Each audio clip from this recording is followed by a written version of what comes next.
Hello. We're going back to 1 HP frames today, people. Behold, the greatest of the Empire. Swordsman with 120 HP. We got the great swords with 120 HP. Handgunners with 90. Cavalry with less, only 60. Can the challenge be done? We're playing on Legendary. And the hope is that with enough gusto, we can make this work. Fingers crossed. This does not become a disaster. So, we did work on this a little bit before, and we ended up dying to a bunch of greenskins. The goal today is to try and not die to that. We're going to be working our way through the campaign and trying to build stable alliances.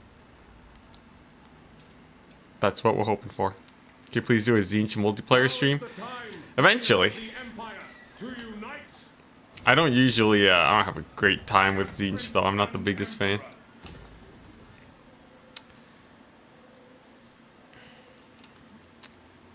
Sitting here, he's sitting here with the vampire count zombies only one. Ah, hell yeah. It sounds like a fun one at least. This one is literally built for pure suffering. My man. My man Franz, he's ready for combat. Alright. Let's see what we can do. So, obviously guns. Guns are the name of the game. I think we basically just stick to those and we'll be okay. War wagons, unfortunately, pretty garbage because they only have 4 HP, 4 entities. So, it's probably going to be long rifles. Excuse me, at least that's the general idea. And I probably need to get lightning strike because fighting more than one army at the same time will be instant death. Now, I think, what did I do last time? I think didn't I like attack Nolan and then I gave it to the vampire counts to get the Grand Alliance going? It doesn't last very long though, which is slightly problematic. But I can kill these guys. Nolan, maybe I can leave alone, maybe I can let them die to the vampire counts. I can't let the vampire counts. I can't let them build up though. I need them to be my allies at least temporarily. Giving Nolan to the vampire counts is very based. Thankfully, it's all Empire units have 1 HP, so we are able to exploit that a bit and attack other Empire forces. I think Alliance cheese is going to be necessary here. Though, I don't want to, like, super lean on Alliance cheese, right? We're not going to be going for, like, Mega cheese, but... Oh, crap. Yeah, Fran's going to back up. Run, Franz. You can't tank. You have to play so differently in this mod. Yeah, he will die to friendly fire, too. It's pretty jokes. But, yeah. The goal is to win with as little cheese as we can get away with. Waiting doing chores and you heard my voice? Aw. Dang, right? Happy to hear that you're having a good time then. What's the best unit in this situation? Probably long rifles.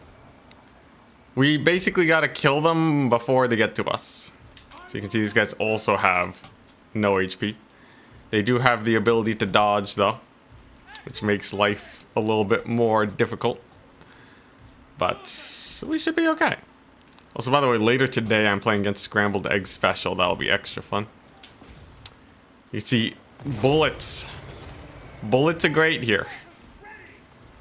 So, here's the plan. I just need these guys to, yep, shoot their shot, and then we just have to dodge it. Oh, yeesh. Perfect dodge, hell yeah. Alright, that actually worked out real well. Oh crap, no! One arrow landed, no! Brutal. It's okay though. Only losing one knight is still fairly good for us. You also get to witness how slow melee combat is. Fun fact, melee units just like do not hit each other. It's kind of crazy. But you can see here, like the swordsmen, even on 1 HP, they grind for quite some time. And the reason is because they usually get 3-shot in melee anyways. And melee defense will just keep them safe. And there we go. Minimal losses. Very nice to see. Now it's time to work towards our guns. Oh yeah, the classic. The classic background noise stream. Dude, that's my niche. That's the whole brand. If I'm not on your second monitor, what are you doing? A great success though. But yeah, I'm going to be playing some matches versus Scrambled Egg Special later. It's going to be a little mini tournament. I look forward to it. Yeah, he's probably going to play ogres. That's how they like to roll. If I remember correctly, I don't really need a lot of cash money here. And I think I want to spam the open the gates to get that population surplus going. Alright, so then we take Grunberg. And then we gotta go to Nuln. Then we gotta go to Nuln. We gotta gift it to the vampire accounts. And they're gonna break the alliance, but it's gonna take them a while. And in that time, I can figure out how to get some better allies. And we can't ally with the Empire, unfortunately. That is unfortunately impossible.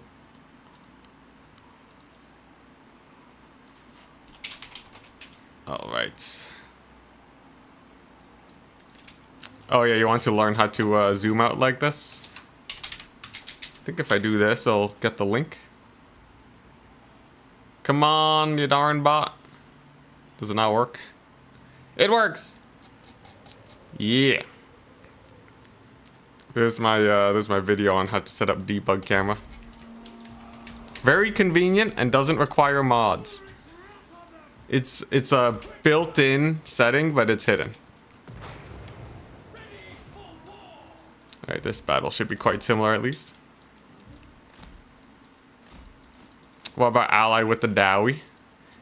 I think it's they have okay potential.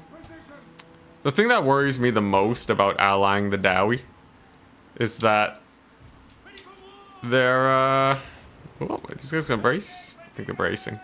Can I get them to unbrace? Ah, hell yeah. And I'm getting a call. Ugh. Oh, it's an important call. 1 second.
And we're back. Okay. Just a little call. We're good though. No problems. All right. Where were we? Ah, yes. Destroying our fellow empire. Cavalry cycle charging, by the way. Surprisingly, not that crazy. Let me see. How good is the impact damage? Man, that's so weird. The impact hits are actually pretty suck. If you're not hammer and anviling, but it seems like cav charges. We get to learn so much about the mechanics of this game. But it seems like cavalry charges, they only get one impact hit. They don't actually run over multiple dudes. The mod affects all Empire units and no other units. There is a separate mod that affects all units, but we ain't using that one. Jeez, those swordsmen. Okay, wait, let's see the damage again. How damaging is it? Hey, you see that? It's like actually, it feels almost like it's less damage than usual. Okay, that's a bit better though. That's about half HP gone. Weird though. I guess it really depends on the unit bracing. Let's take a look at this. Or I guess it's because Reichsguard they don't have splash attacks. Yeah, look at that. They're like losing like 1 per. Super garbage. Very good to know though. Decisive victory. Good stuff. Oh crap, I forgot to save the replay again. Alright, there we go. Reminds you of older Total War games before the change to their HP system. Was it like super lethal before? Is that how it worked? I guess that would make a lot of sense. Also, dang, gold share funds. Fun fact, units, for some reason, when the HP is super low, they chevron insanely quickly. My theory is that experience is gained based on the damage you do proportional to the unit's HP and their price, of course. And because their HP is so low, they actually overkill by such an insane amount that they get 1,000,000 experience. That's the theory. Just a theory. But there's got to be some explanation for such insane experience gain. Alright, there we go. So there is our recruiting going on now. So we're gonna get some range units. Gonna get a couple archers. And I think we kind of have to go straight for lightning strike. Lightning strike is super duper strong. Yeah. And even though it is a little cheesy, it's not as cheesy as some of the unintended effects. At least lightning strike is an intended mechanic. The trading territory for, you know, 1,000,000 diplomacy points is not. So I'd rather lean on that than the alternative. Attrition, by the way, very painful. Though I think it's percentage based on the unit's HP, so it's not the end of the world. It's not like my guys have a lot of HP anyways. But it's probably better to get some extra control on France. More than anything else, having to deal with one random rebellion can be super annoying. Okay, nice. Very nice. So, diplomacy. Who can I trade settlements with? Who can I ally? Well, we can start off with just some basic alliance stuff. I don't plan on attacking these guys, so we might as well get some trading going over there. Kislev, it can be really good to just get some early diplomacy with them, so I'll pay that initial price. But still, we're working towards getting rid of Nuln and then giving it to the vampire counts. Typically, when you attack Nuln, they'll have their main army here or here. But, yeah, I think, like, we can just We can just get rid of it, give it straight to the Vampire Council, attack me, I retreat back to Grunberg, and then everything is perfect. Solid start. Capture Karak Asgaraz, and give it to the Dowie. That would be pretty nice. I think that's something that a couple people mentioned. Having a dwarf unit is good, but they're not super duper maneuverable. Oh yeah, I can recruit an additional lord, yes. Does that do anything for me though? I don't know if having an extra lord at 1 HP does me actually anything. As much as the idea, I'm sure, is really good in other situations. Unfortunately, this might not be one of them. But all right, Civil War. Yeah, I don't care if the other Empire forces don't like me, because like what are they gonna do? Attack me with the 1 HP units? That ain't gonna work. So we're gonna do this. I just need to play a clean siege battle, and we're good. But yeah, anyways, allied dwarf recruitment. Like, obviously dwarves are good. I'll have an actual front line. But like, I really want units with high capacity for trading.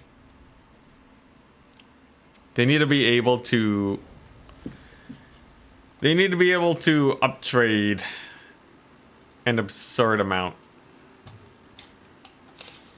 Otherwise, we're kind of screwed. Right? Because it's not like the rest of my army can really do a lot of uptrading. Maybe maybe once we get the long rifles, then I do want that. But I really want something like Way Watchers, you know? Like, get some Wood Elves. Get some Wood Elf Way Watchers to help me out.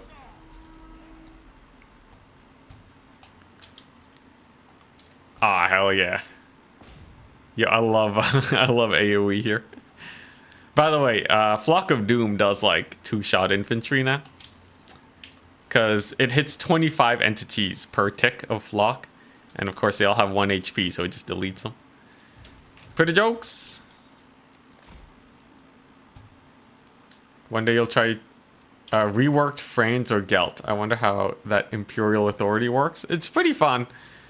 You just get a bunch of free points to spend to get some buffs.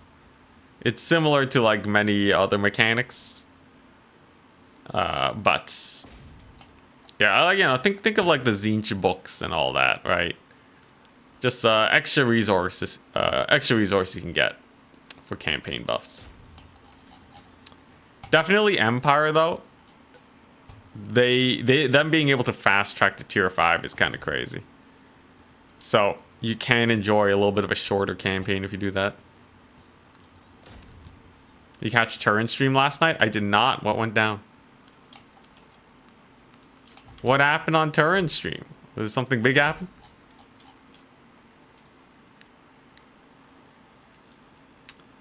Thunderers, Grudge Rakers, that would be good against 1 HP units. Well, I can't be fighting Empire forever. The nature of them being at 1 HP is that they will die pretty quickly. So I do have to think about my long-term plans, especially fighting shielded units like the Greenskins. The Greenskins are an absolute menace, and if I can't ally with them, it's very bad. All right, these guys are line of sighting me. Just can't hit them, unfortunately. But I do have the walls. I can park over here. Oof, man, do that mortar. The lethality. Lethality is so high. Yo, once we get to the late game though, and the AI starting to spam magic, I am so screwed. So it is imperative that we try to scale up as quickly as possible.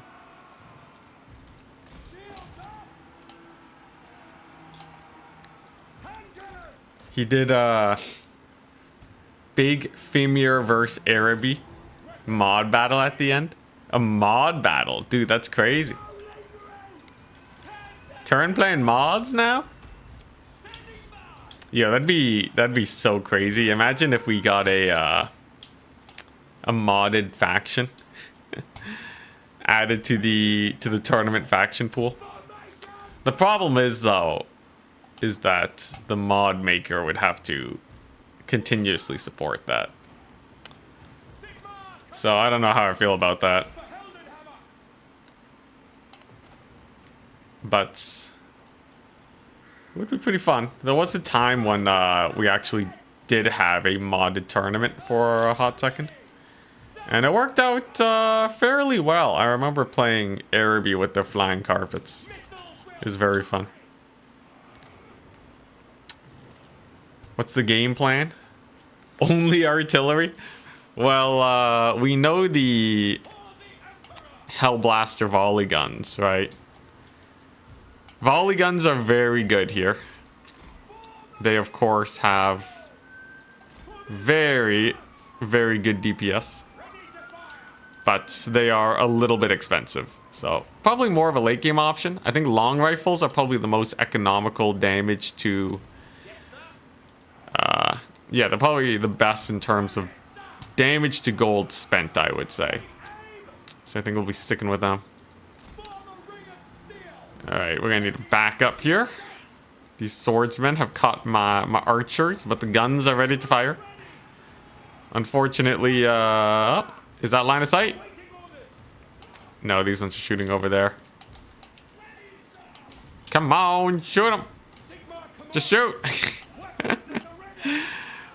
Classic Warhammer. The units, they must be in formation.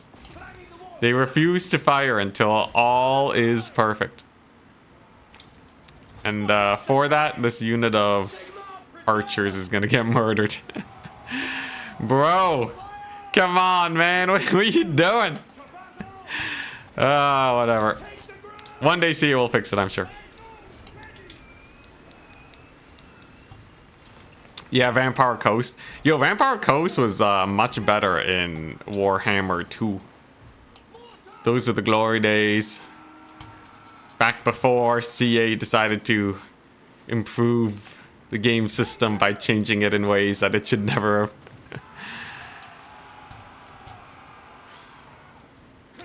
Yeah, classic sieges, classic sieges. Alright, these guys are at least starting to shoot now. So, they're going to be getting a little bit of powder going. Army losses hopefully next. Can we get these handgunners to shoot? I think, yeah, they finally all grouped up, and there we go. Very beautiful shot. Hey, at least they fixed one issue, right? At least the little sidestepping is gone. If there's one thing I can be happy about, it's that... Oh, yeah. When your artillery... I forgot. When your artillery runs out of ammunition, they dismount the mortars. And because the artillery pieces have so much HP, it counts as HP loss. It counts as damage dealt. So, so they rout. It's pretty funny.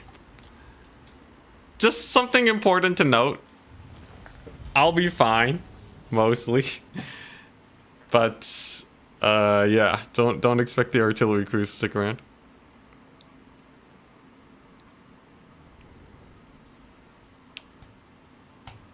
Yeah, if they ever buff depth guard for Vampire Coast, we're back in action. Oh, their economy in 3 also is weaker? Rip. Our work here is done. And then they flee. Okay, not too bad though. Hey, at least they're not shattered. Technically, I think once a gold chevron, they might be able to stick around. But okay. So the way this works, we loot and occupy for a little bit of money. We acquire the damaged shooting range. Oh, actually, you know what? Jungle Bear. You talked about recruiting a second lord.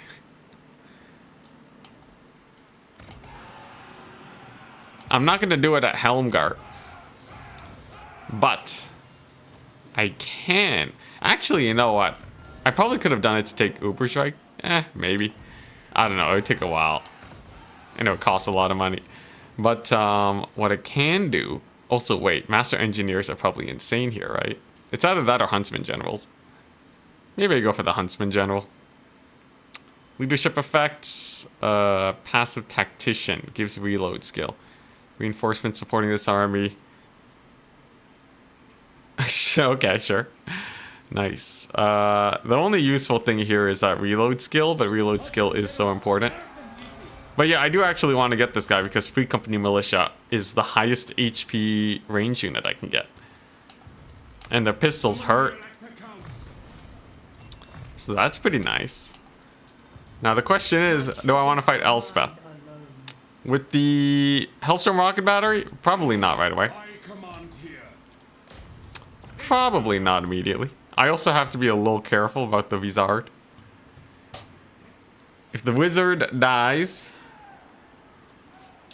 I'm without a wizard for the next like 50 years. So we got to be a little careful about that. Open the gates. We want to spam open the gates off cooldown for that sweet, sweet population increase. And then I guess the next best thing is probably just cash money. Excuse me. Probably just cash money. I'm gonna need a lot of money in a little bit. But alright, Elspeth is looking pretty softened up. The attrition is not going to kill my guys, because it's percentage based. And then, we just give these guys Null. They love it.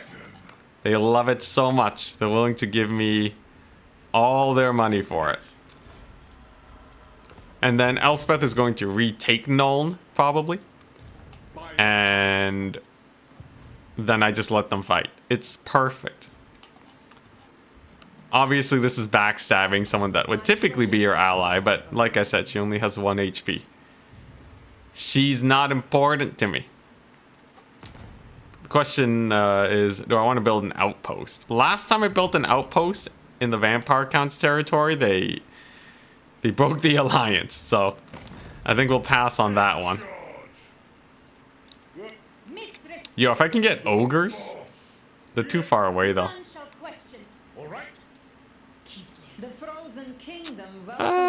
Let's see here. How much is this going up by? I could give them the money, and we get military access. Kislev is a really good faction to be friends with. I think it's worth investing in the diplomacy right now. Because if I can get like 4 units of Kislev cavalry, that will actually just carry me through the early game. That light wizard can never overcast ever. Okay, if we can find an item that gives him a barrier, I think he can survive an overcast. I believe shields are still, they will give more than 1 HP. So he has a chance. He has a chance. For right now, though, definitely no overcasting. You are correct. What turn does Wood Elf AI even get Weight Watchers, though? Turn 50? Well, this I imagine is going to be quite the long campaign. Oh, hell yeah. Nuln's dead. Alright. That is problem number 1 solved. Very nice. So we're going to drop these guys off. You get rid of you because you cost too much money. And then over here, we're going to get ready to take the settlement.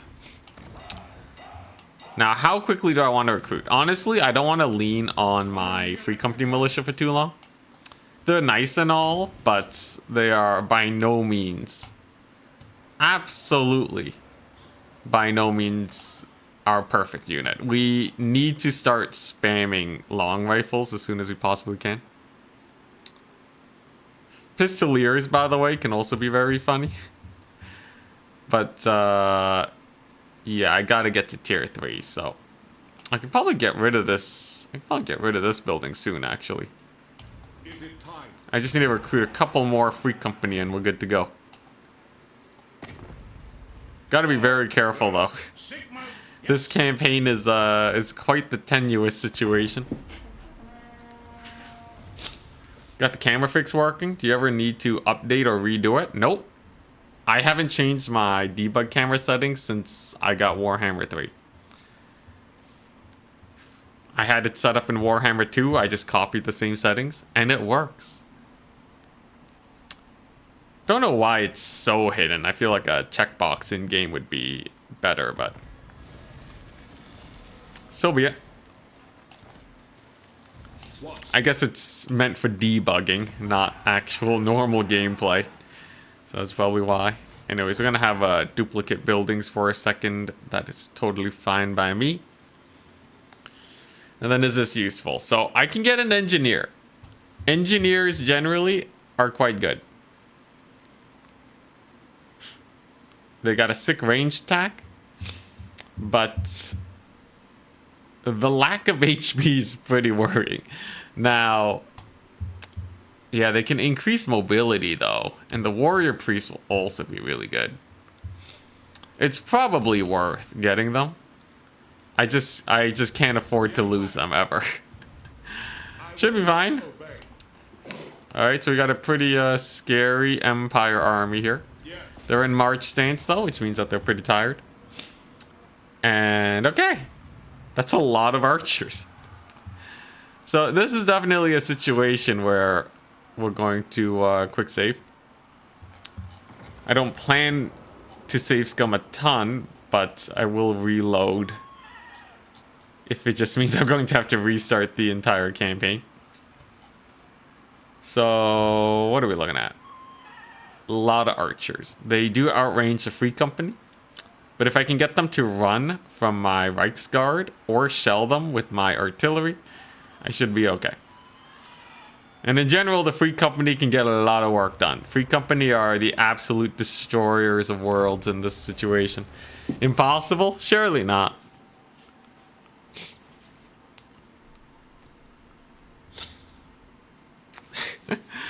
The camera thing is just so much better. Why wouldn't the better version be the default? The way the terrain is set up, because like obviously this is like a AAA game, right? So, you know, they don't want to have people looking behind the curtains. And because debug camera lets you do this, right? You know, it breaks the immersion. Or what if people zoom out too far and then they're like, ah, yes, I can see here. And then they're like, oh, what? They didn't decorate this random pit enough, even though they did. It's actually crazy how much decoration these maps have. Even when you do zoom out. But like, honestly, just having an extended camera setting that lets you zoom out more, I feel like it'd be pretty nice. Alright, so they do have a unit of cavalry, but not a big deal. Not a big deal at all. One unit of cav is something that we can gun down with the Free Company. All I gotta do is get them into artillery range. Now, they do have their own mortar, but I can use my cavalry on the flank to potentially beat them up. The AI is not super smart, and I can also hit the edge of their formation outside of this mortar range. The unit should have the same range. Legendary doesn't change that, so I think we'll be okay.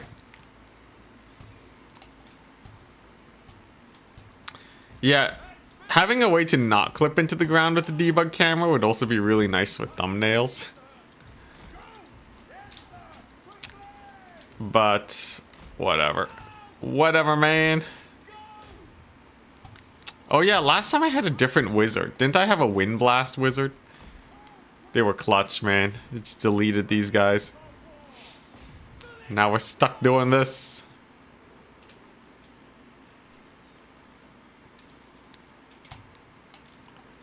Shems can hit multiple targets now. You could snipe the Lord or the artillery. Yeah, but if the artillery hits my caster, he dies. So I don't know. I don't know how I feel about that. Oh yeah, dude, Wind Blast is absolutely insane here. Alright, so first shots will be coming out. AI is pretty good at dodging though, but in this case, looks like they were a little silly. Those swordsmen decided to stand their ground. Love it. Okay, so technically I can dodge the artillery shots. Dude, there's no way though, right? I would have to zoom in super tight. I would have to zoom in insanely tight to make it where this guy doesn't get hit. Or maybe I bait out the shots with some free company to allow him to make the slow advance. In theory, free company militia are fast enough to full dodge mortars at max range. And if my multiplayer skills are good enough, I should be able to pull something off here. All right, there we go. I need all 4 shots to shoot first. No, this truck is too long, man. That's way too long. I'm booking it. My wizard ain't gonna make it. He's gonna die. I could see it coming miles away. Definitely do not want that to happen. I might just counter battery their artillery piece there. I'm willing to sacrifice my knights into their knights, though any amount of archer fire will be the end of me. Gotta be a little careful about that. Let's see how the Reichsguard trade into the legendary buffed Empire Knights. Looks like it's not the prettiest thing I've ever seen in my life. Shem's Burning Gaze gonna be dropping. Yeah, okay. So that did not pan out super well. The Knights be super dead. Oh boy, here they come. Dude, if I had Wind Blast, this would be much better for me, I imagine. But at least the artillery piece is doing okay. Obviously, the Knight's dead. Somehow it's showing them at full HP. I don't know what happened there, but sure. And the archers are kind of grouping up weird. There's our second Shems. Okay. So basically what I gotta do is I gotta buy time for my free company militia to kill everything. Thankfully for me, the AI is kind of botching their advance. They're not shooting as much as they should be. And I should be able to kill off their lord pretty soon. So here comes the free company militia charge. These guys will be dying for the Empire. There we go.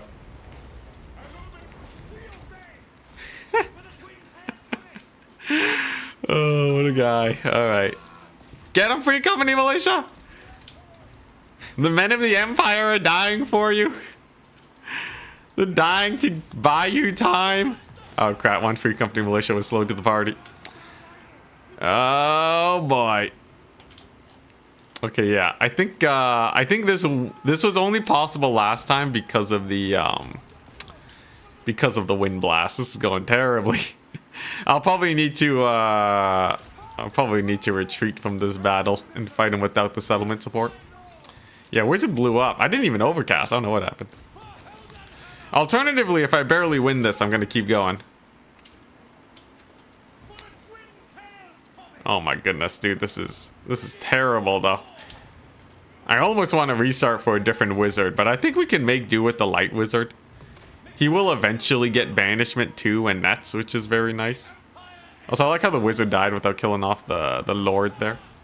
Also, artillery crews actually are fairly sturdy. They stick around. That's actually very good to know. Okay, yeah, but this is pretty devastating. Imagine putting war wagons in the thumbnail. The war wagons is to demonstrate how they will perform. Not to show that we're gonna be using them. I think France died to friendly fire. Alright, we're gonna need to strategize this. So the Shems, I don't know how I can do that. I guess I could I could. Maybe I could try to shems them from the trees, perhaps? When can you even get another wizard at this point? Well, I am rushing to tier 5. It actually wouldn't be too long. I think you can get tier 5 at like, what, turn 25 or something? So you can get your wizards going pretty fast as Franz. Why play as Franz instead of Elspeth with the gunnery school? I think this is more exciting. Franz feels barely doable. Alright, so yeah, with all these swordsmen, it's a little bit more rough. I think it makes just more sense to break the siege, hunker down over here for a second, and get like some pistoliers. Pistoliers are amazing here because they can dodge infinity shots. And they also really screw with the AI. Hey, Fohammer, thank you very much for the raid. Hello, hello. We're here playing 1 HP Empire. Doing our best to try and actually win the campaign. It's kind of like a paint the map situation. All right, and this battle should be much better.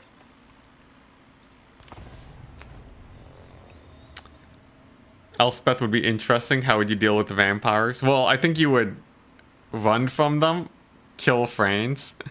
Like, I think you abandon Nuln, you kill Franz, and then you give one of the territories to the vampires. It's probably the only way to go about it. Either that or you just go for the hardest kite you've ever seen. Elspeth can pull off a pretty mean kite, right? Just use the mass free company. Okay, so this should be really interesting.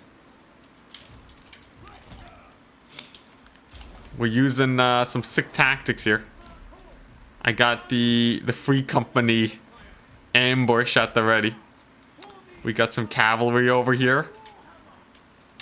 Franz and the wizard hiding. All right, here we go. This should be good though. This should be real good. There's no way these knights can charge these free company, right? When every bullet does 1,000,000 damage. It's just a little too much for them. The charge will boost their leadership, but bullets do stagger cavalry, unlike arrows. So that's just gonna end them. Very nice. We're gonna use our Reichsguard knights over here. Charge these guys. Gonna get a pretty solid shot on these archers. Get them killed. And we're just abusing the fact that the AI isn't shooting. We have far superior lethality here. We have insanely better lethality. So in this case, it's actually really good to just stand our ground and just shoot. Actually, wait, can I charge these guys? If I can charge them and they retreat, we're set for life. There we go. All right. Dude, free company militia are actually insane here. And then I can charge these guys. I can charge these guys. And then it's just all about keeping them on the move. The AI really doesn't know how to stand their ground and fight. And we're going to be using that to our advantage as much as humanly possible.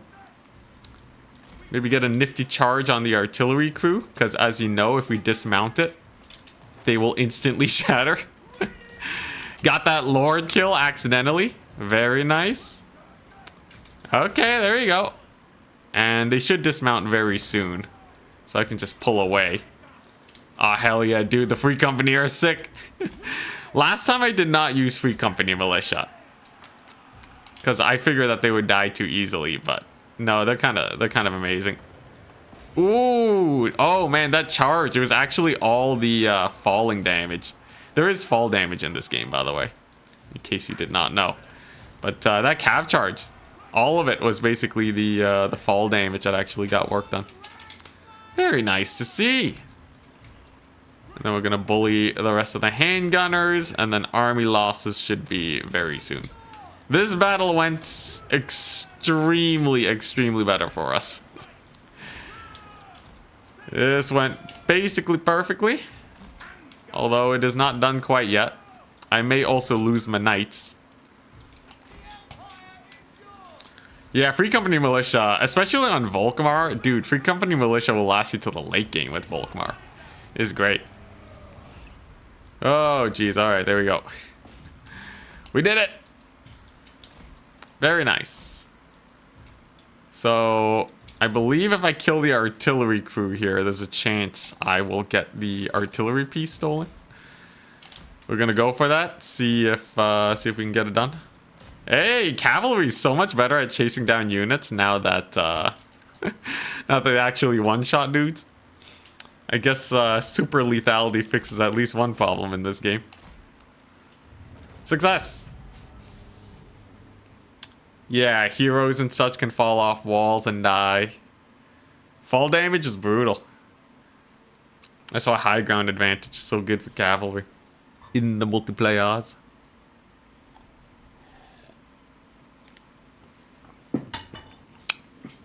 Yeah, I guess Free Company Militia were the first hybrid unit. And they're actually not a terrible hybrid unit. Relatively cheap, nice, fast, and nimble. Actually multi-purpose. It's perfect. Okay, that went pretty well. I did not get the artillery piece, unfortunately. But we do secure victory.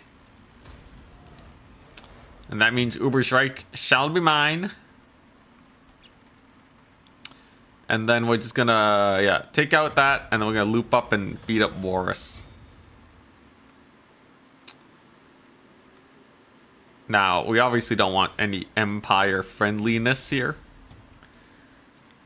When it comes to the Empire, they're gonna hate my guts as soon as I start beating up Warris.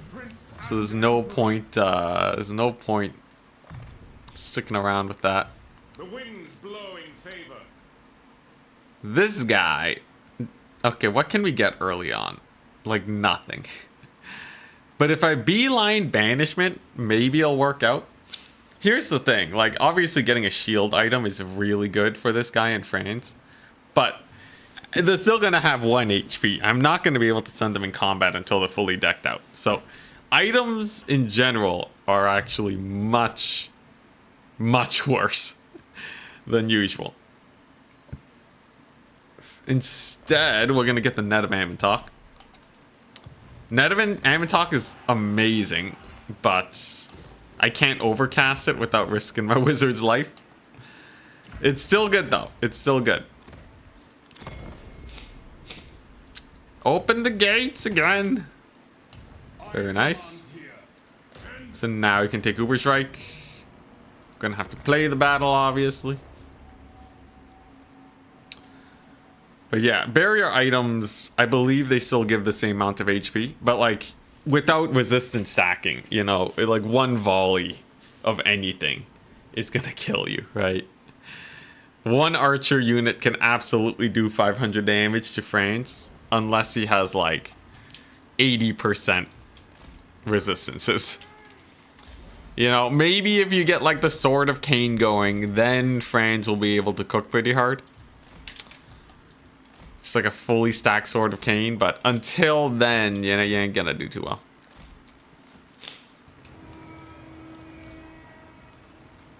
You thought Overcast can't kill you? Overcast does a flat amount of damage. I think it's like 500. It's just kind of like a tiny explosion around your caster.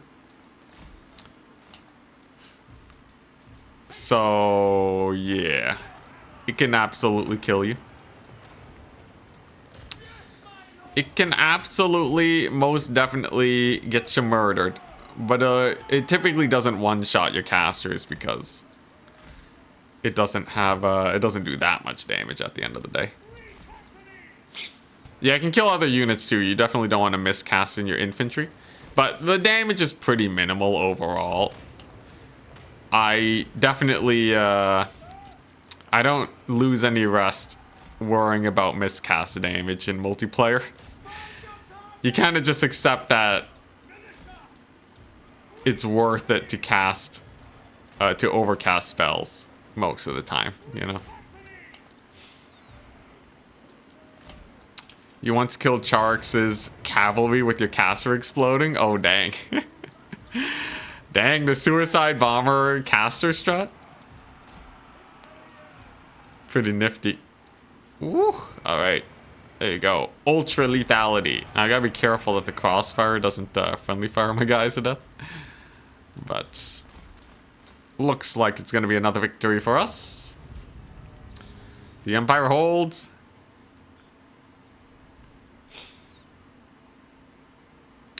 With this mod, miscasts are very tabletop accurate. Wait, casters in tabletop could just explode? That's hilarious.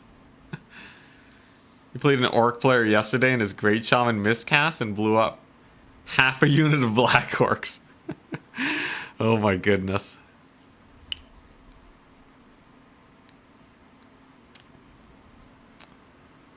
Yeah. Honestly, you know, it'd be really cool if the game was a bit more faithful to tabletop. But, it has grown on me a little bit, you know? I guess I don't miss musicians that much. It would be cool, though, if your units had musicians in them, though. That would actually kind of be sick. You know what? Never mind. Screw CA. How dare they? Oh yeah, I should take Asgaraz.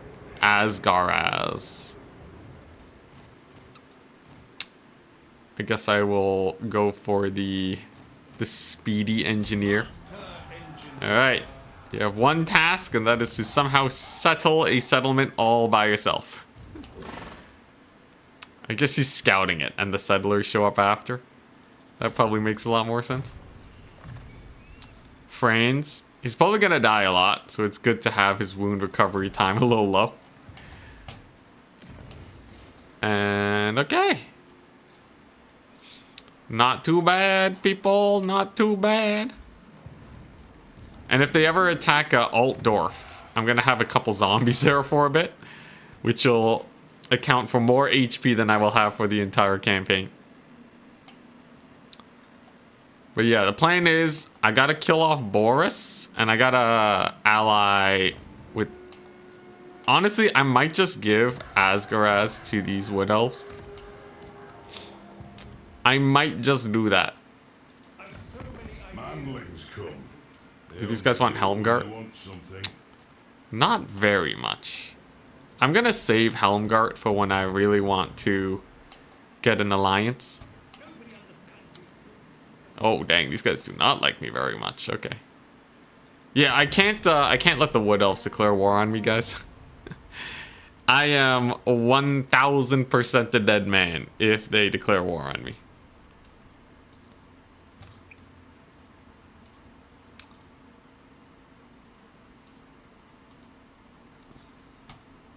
Does Skaven have musicians?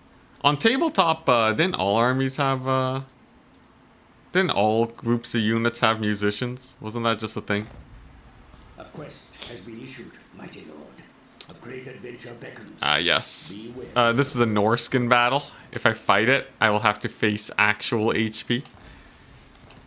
We only survive by bullying the weak. Currently. Alright, there you go. Settling is begun. And Isleheart shall be mine. Then we just go to Karlberg. Now, there are going to be some Beastmen in the area. If you look at Boris, yeah. There are Beastmen. The war herd of the One Eye. They hate my guts. So, it is imperative that I somehow find a way to kill them. That's gonna be problematic. How do I kill them? Yes. I guess I can just wait till long rifles. This is a pretty good fight at least. Ooh. 8 armor piercing. That's perfect. I'll give it to these guys, why not? Let's see here. All right, we'll fight this battle. Basically, every infantry and cavalry unit can take a champion. Yeah, a champion, musician, and banner carrier. Only monsters and monstrous units don't. Dang, even the cavalry. But yeah, it like increased leadership, right? If I remember correctly. Like, it's probably more of a pain to program in than it's worth. But, you know, if you really wanted to invoke the tabletop vibes, that would be the way to do it. Okay, these guys are gonna hide in the trees. And the plan is simple. Use the pistoliers to kill everything. The great thing about cavalry in this game is it can dodge archer fire. Real life arrows are actually much faster than how the game handles them. For those of you that do not know, ooh, that mortar hit. For those of you that don't know, the speed of the bullets in this game is actually how fast arrows are. So that bullet speed is how fast real arrows would be. And bullets would be insanely fast. It would be rather ludicrous. But for balance and readability reasons, that's probably why they kept it this way. But yeah, as you can see, the AI is really bad at standing the ground and shooting. We can definitely use that to our advantage here. I'm gonna see if I can get that Lord snipe going. There you go. And then as long as you keep moving. So if you, the way the AI works, I've been playing against this AI longer than I've known many people in my life. But yeah, as long as you move a cavalry near their range units, if they are a range unit that the AI deems to be not good at fighting, they will just do this. It's perfect. Musicians lets you win ties in combat resolution. Oh, dang. But yeah, first and foremost, it's a Total War game, not a Warhammer tabletop simulator.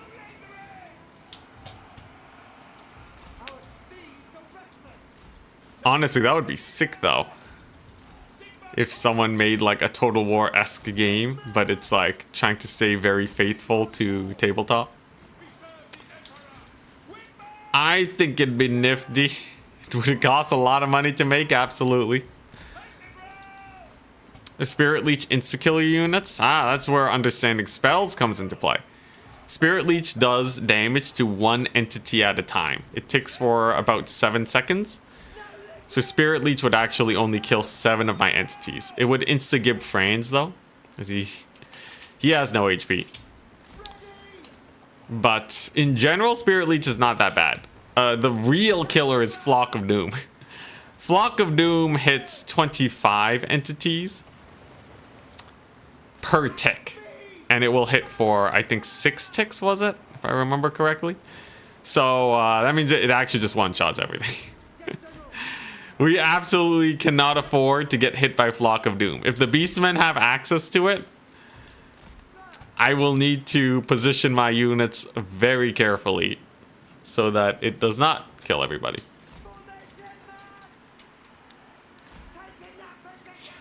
Ooh. All right, second army time. Flock of Doom, consistently a good spell in both tabletop and Total War. Dang. Yo, do our buff spells good in tabletop? Someone tell me, does enfeebling foe, flaming sword, let's say Plague of Rust, do those do work on the tabletops? Cause it'd be pretty sick. It'd be pretty sick if they were actually useful. It's 1 HP on every model. Yeah, all entities have 1 HP. All Empire units anyways. All other factions have the normal stats.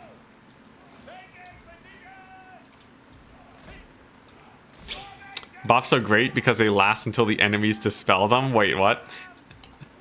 You're telling me on tabletop buffs have infinite duration effectively? Dude, honestly, it would be so sick to have a dispel system. Ooh, nice army losses. I would love a dispel system.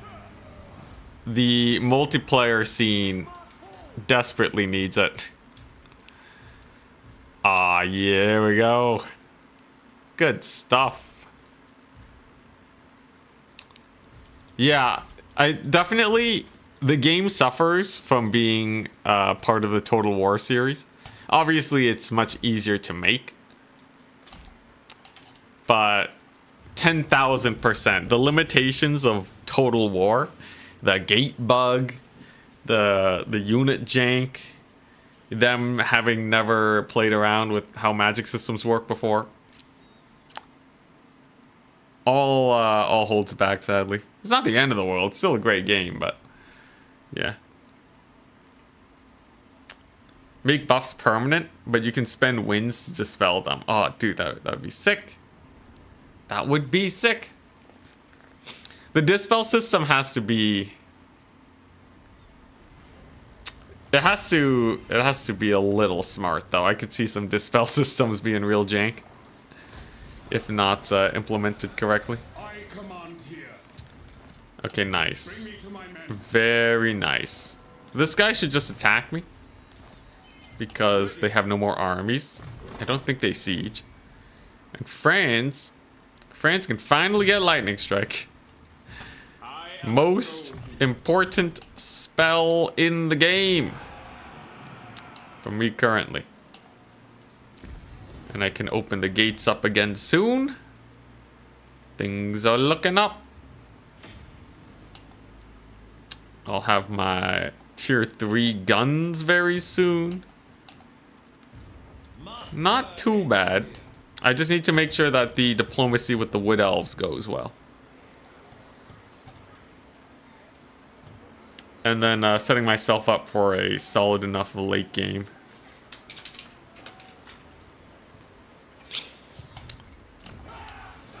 Is there anything else? Yes, the diplomacy. So I've been working the Kislevites. Eventually they will like me. Yeah. Yeah, eventually they'll like me. Where are they at? Don't you guys want to sign some treaties, Kislev? I know, it's not like I have a treaty. There we go. Minus 227. Not the end of the world. It's going to be a longer process with them.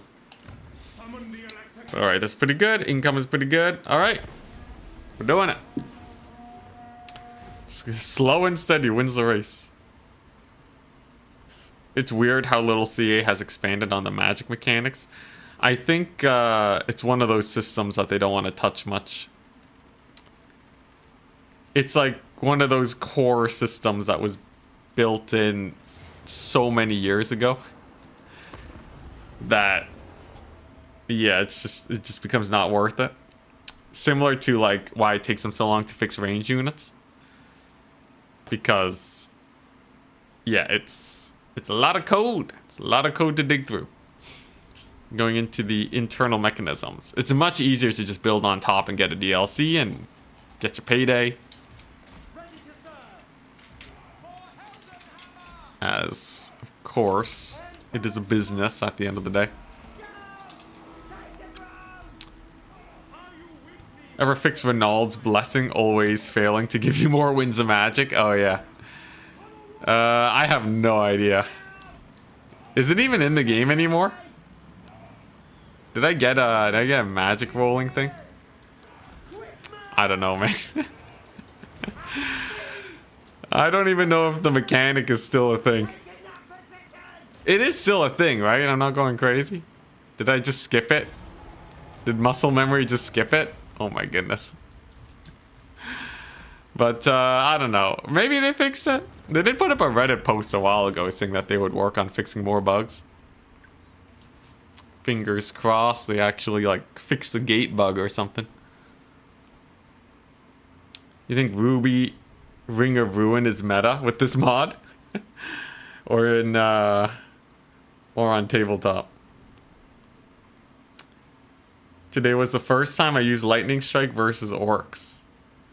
I didn't know it also disables WOG armies. Oh yeah, it does. It's just so...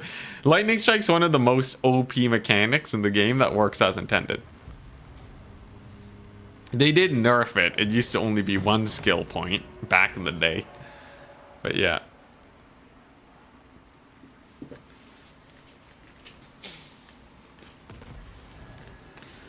The best upgrade in that respect. What was this? Pistoliers? Oh yeah, Pistoliers are great here. Until we run into actual armies. Then they don't have the DPS to kill them. What's this? The best upgrade in that respect would be the ability to embed heroes in units. Oh, if they made it more like tabletop? Honestly, I do feel like heroes... They might be a little too strong. They might be a little too strong in Warhammer 3. At their current strength, they should definitely be a lot more expensive. Although, I don't know, it's really weird. Because, like, most of the power comes from the magic items, right? You know, maybe give magic items an upkeep cost. That would kind of be interesting. I don't know if it would make the game more fun. It would just make it more balanced. Very important difference, by the by. Okay, so next turn I'll be able to open the gates. The question is, do I attack Boris now? Because he's already getting beat up by the Greenskins. There could very well be Beastmen in the distance. Master engineer. Gotta be extraordinarily careful about that. So let's take a look at this. So I can give these guys... I can give them Grunberg, apparently. How are you connected to Grunberg, bro? All right. Well, I could give them Grunberg, and they will like me a great deal. If we go to the dwarves, we give them Helmgart. They'll only take the Helmgart. And since they're already dying to the vampire counts, I'm not super interested in... Not super interested in that. I think we'll settle for Asgaraz. And just start the diplomacy.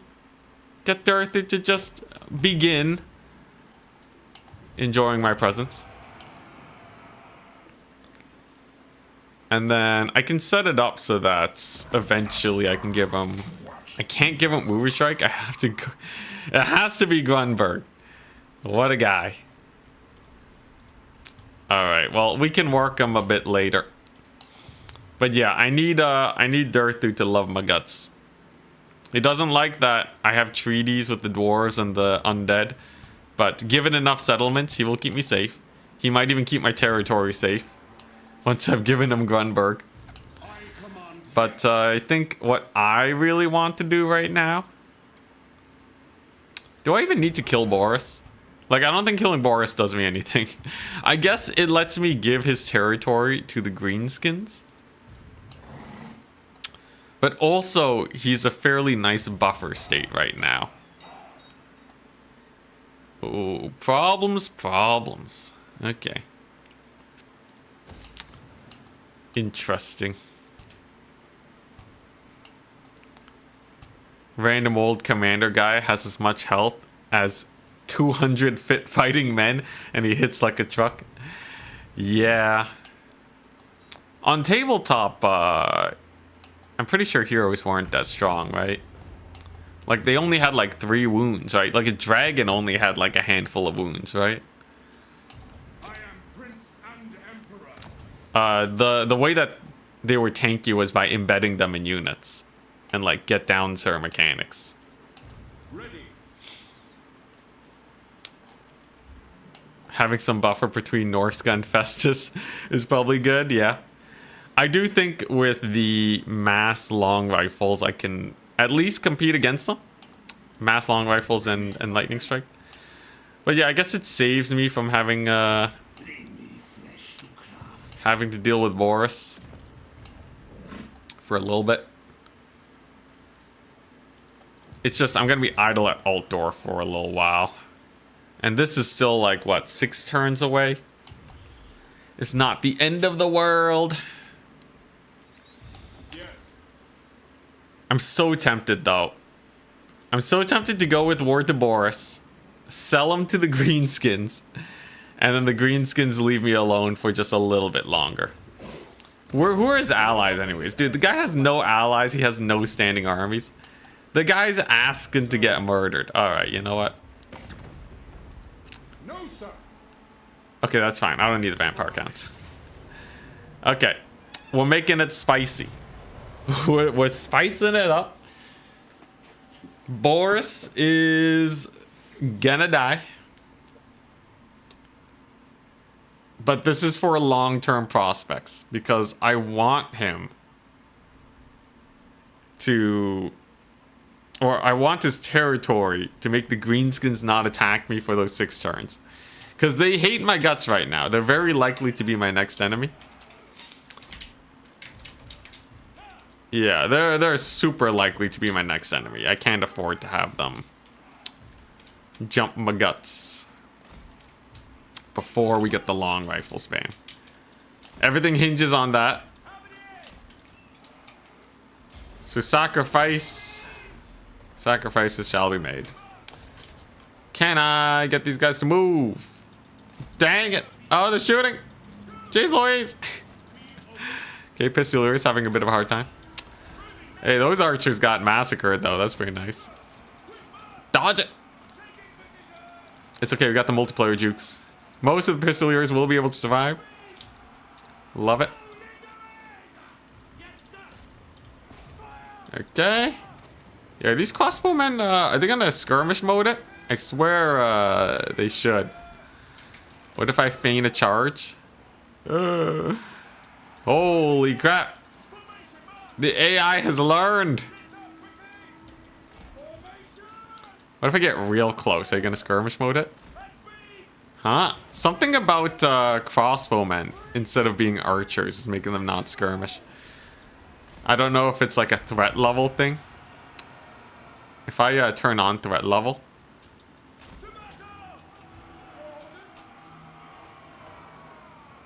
Huh. It's not even showing up. Weird. I'm like, maybe it's a threat level thing. Where like they don't see my Pistoliers as a big enough threat. So they're just not going to skirmish against them.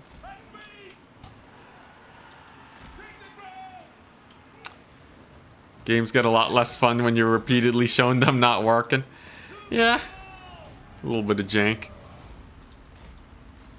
Little bit of jank. But I think that happens with most games. Where people play them for a long time. You kind of just learn the ins and outs of how they work.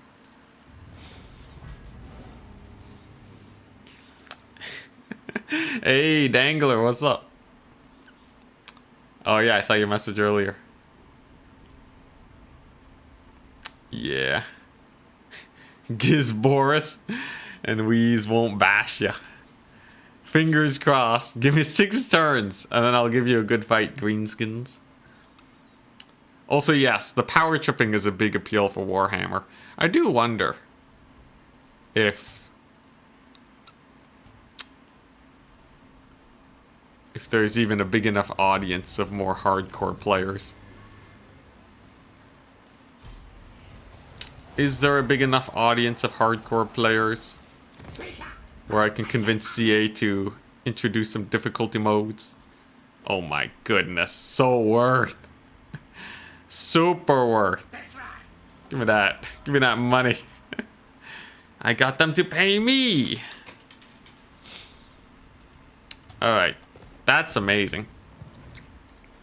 Summon the Elector Counts. Franz, he does count as trespassing. In the name of Magnus. But they probably won't break that non-aggression pact, at least for a little bit. What do you want of me? So I have a small amount of time.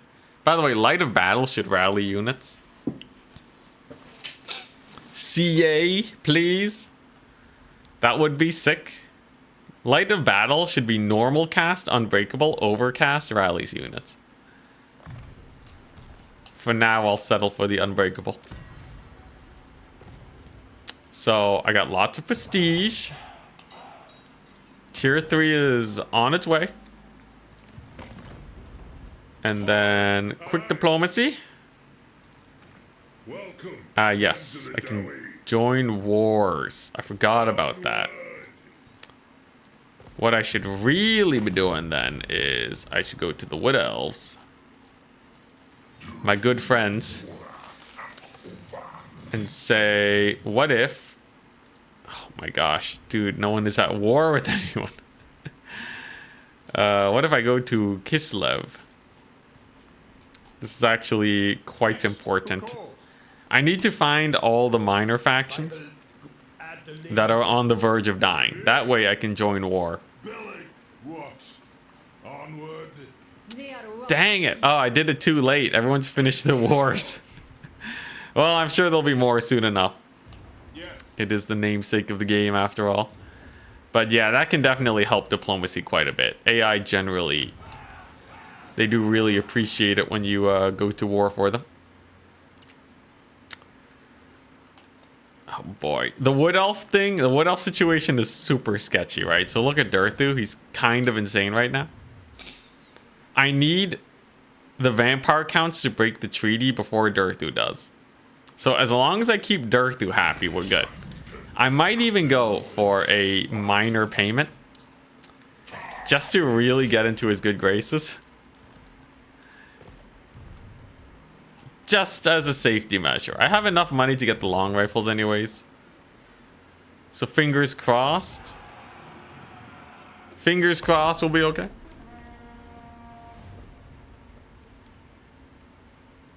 How much better is a light wizard than an amethyst?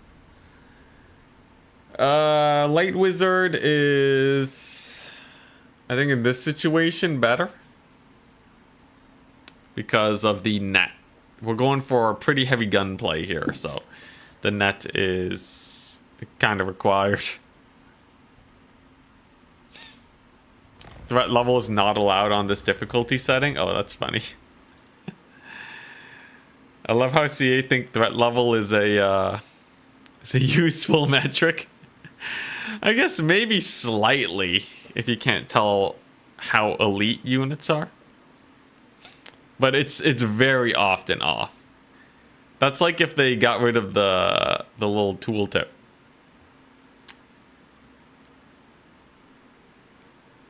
War declared on Averland. Alright, sure, whatever. But yeah, that's like if CA was like, on hard difficulty, you can't see this anymore. It's just this. But I'm sure to some threat level is at least a decent indicator. Also, by the way, unusual location. Dwarven construction site. Holy crap. That is actually insane. Defender will begin siege battles with no defensive supplies. Holy crap. Bro. Bro, that's crazy. That's crazy. Alright. We're saved. We're saved, people. Oh yeah, I can ally Bretonia if I go to war with these guys. I should think about that. Alright, we're gonna open up the gates again. And then, yeah, that's a keeper. Yeah, most definitely. How's the Durthu doing? Durthu's barely holding up. Let's take a look if we give the Grunberg. Still don't want that defensive alliance. I'm very tempted to just get rid of this, the grazing pastures, and to just speed run the alliance with the Durthu. See, do I have any dwarves that love my guts? Okay. Okay, alright, here we go. Join war, Crooked Moon, boom. Crazy. Okay, yeah, we are friends of the dwarves now. Now, Angrund is a little weird because they don't like me because I'm allied with Durthu. In fact, they positively hate my guts. These ones, though, okay, they're a little bit better. They also don't like that I'm friends with Durthu. Dare approach a lord of the Downey Yes. in such a manner? Okay, nope, no money. Lad? Oh boy. Alright, well, diplomacy wise, it's not going to kick in for a little bit. I think I do want to... I think we will get rid of this. Or I could try to diplomacy Durthu the old-fashioned way. Maybe I won't cheese the diplomacy with Durthu.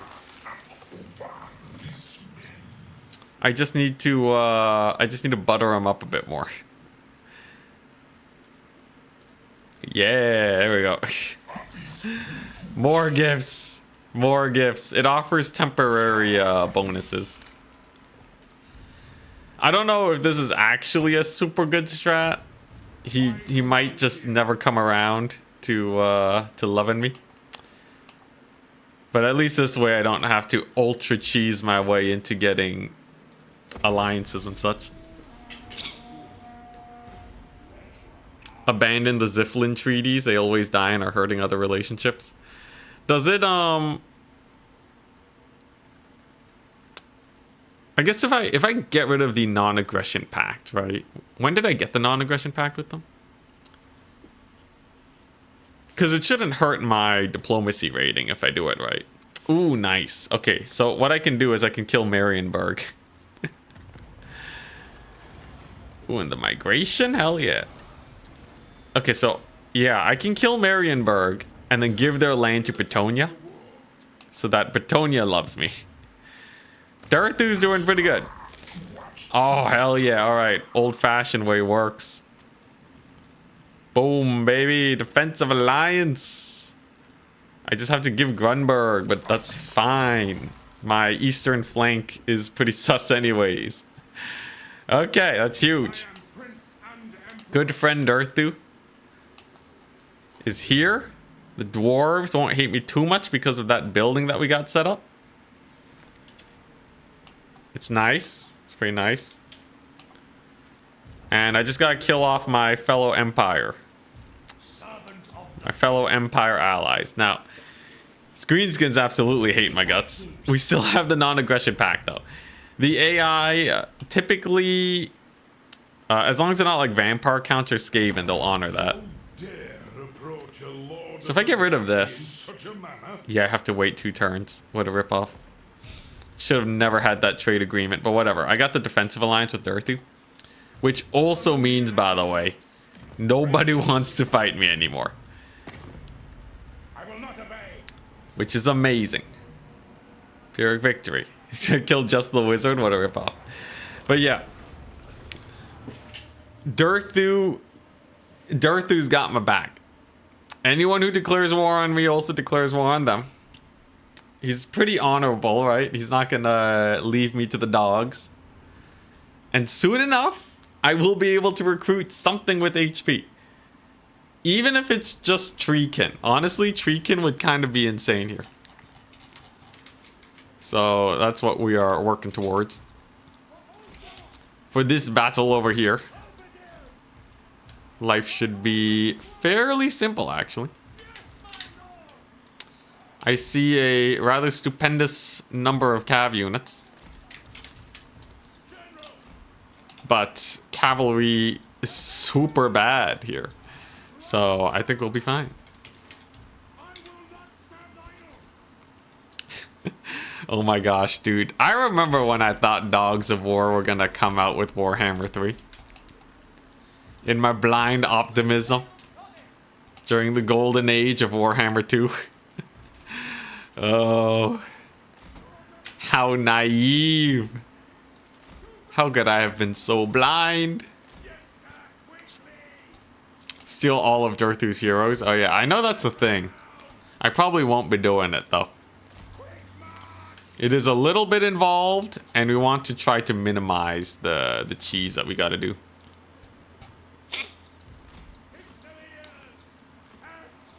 Alright, get in there, boys. That mortar's coming for me. Realistic bullets incoming. Honestly, that did not do that much damage. And actually, fun fact about IRL bullets, but... Woo, the mortar dodging. Fun fact about IRL bullets, but... bulletproof armor existed during the time of, like, this level of technology. So... I guess it's not too unrealistic if it takes more than one pistol shot to kill him. Alright, there you go, though. That is one Knights of the Blazing Sun dead. Cavalry, absolutely a no-go here.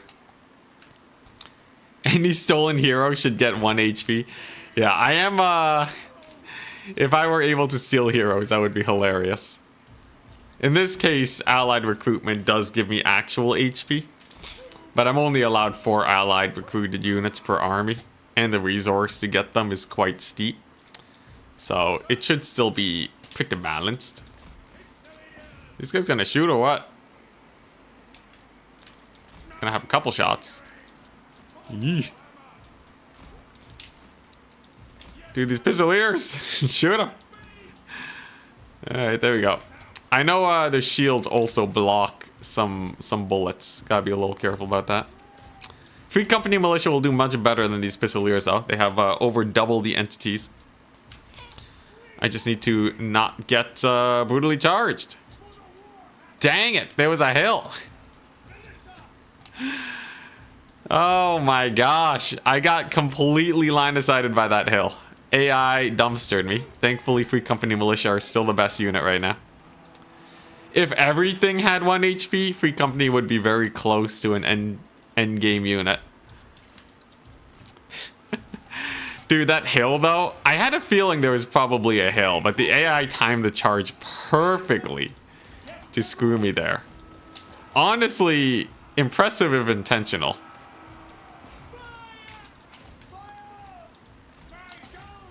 But you never know with the AI. I do wish that these line of sight indicators would show you your blind spots based off terrain. That would actually be amazing. Since line of sight is actually rather important here. Woo! Great little volley over there. Okay, nice. And now we just gotta clean these guys up.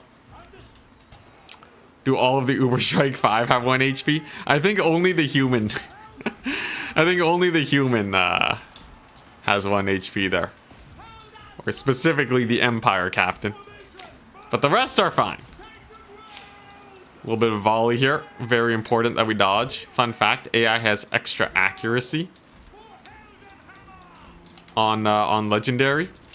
So that actually makes dodging better. Which is pretty funny. Especially because people playing on Legendary tend to be able to dodge quite well. So it's gonna be useful for us. Not always useful, of course. Oh boy, the stray bullet, man. Dang, brutal. Oh yeah, and yeah, that's true. And the Fire Wizard and the Witch Hunter, I forgot, there's a lot more Empire dudes there. It's just the Dwarf and the Wood Elf hero. Yeah, I never played a lot of Vermintide, right? I didn't play that much Vermintide. I don't know if that's more sacrilegious, though. I know the overlap of Warhammer Total War players and Vermintide players is actually insane. Alright, nice. Decisive victory. 288 losses. Everybody's gold chevron. Honestly, I should have had my handgunners get into the fight so they could chevron. But Free Company Militia now have an absurd amount of leadership. That's nice. That hill snuck up on you, came out of nowhere. Yeah. I guess at the end of the day, it is a skill issue on my part. Gotta zoom in more. That's the one downside of using debug camera. You zoom out so far that you can't see the terrain no more.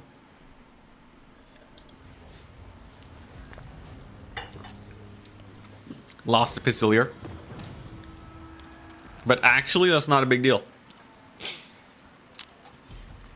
Because I should be able to get my thingamajig soon. Now,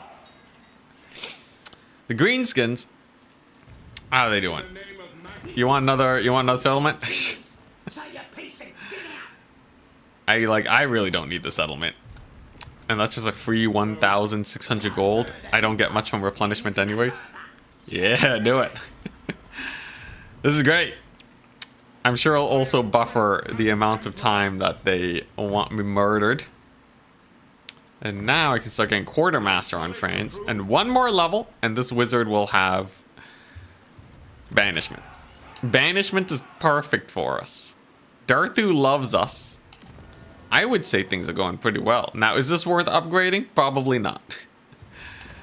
Probably not. So I'll pass on that one. And I guess I'm just gonna save up for... Let's see. Like, I could upgrade these settlements. I just feel like they're gonna fall so quickly when the vampire counts come after me. So it's probably better that I don't upgrade them and just go for tier 5 Altdorf.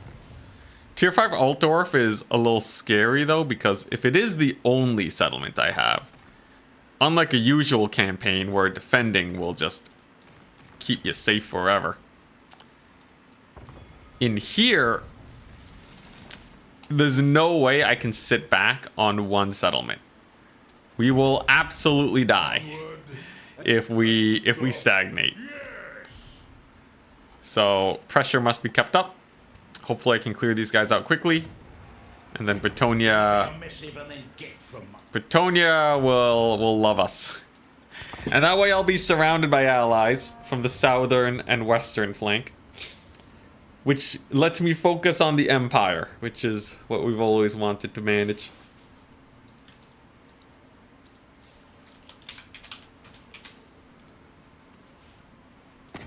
What's the strat when you have to fight anything other than Empire?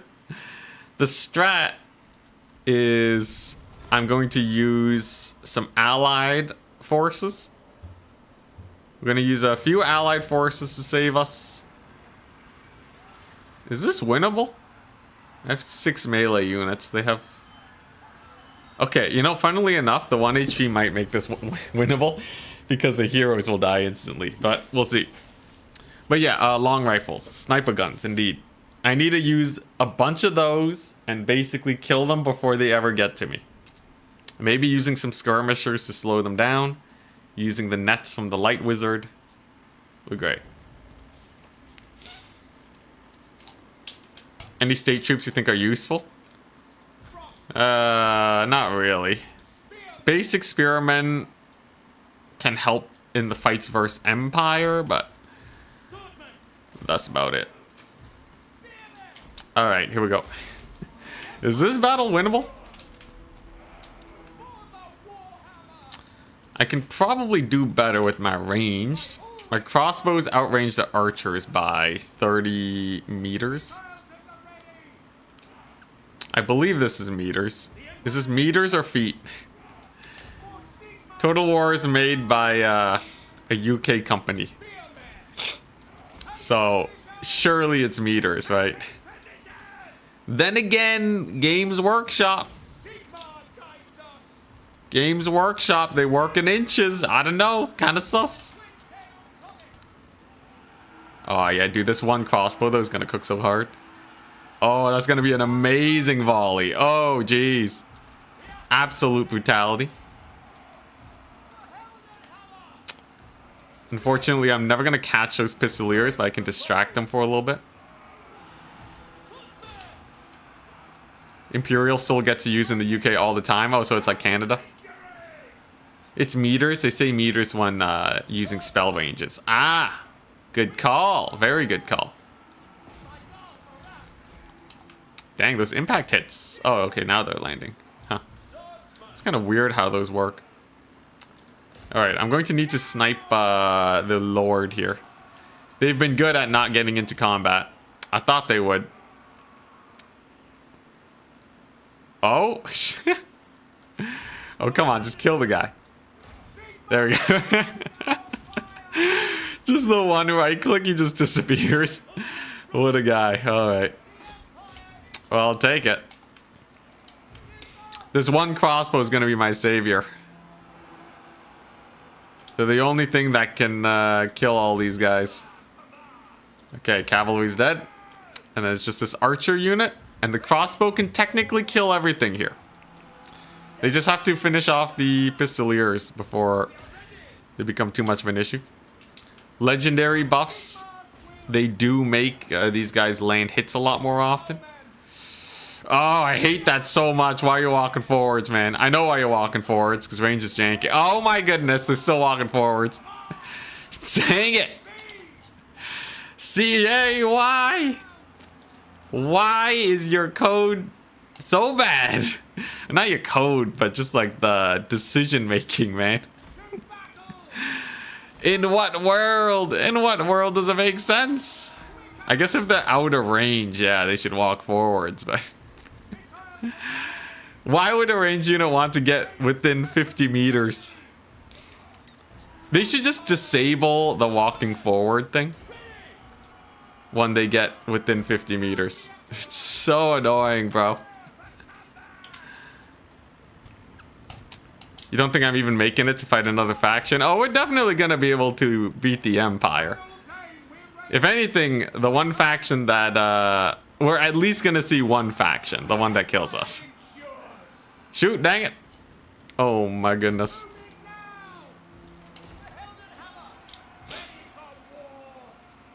And we're going to pull back.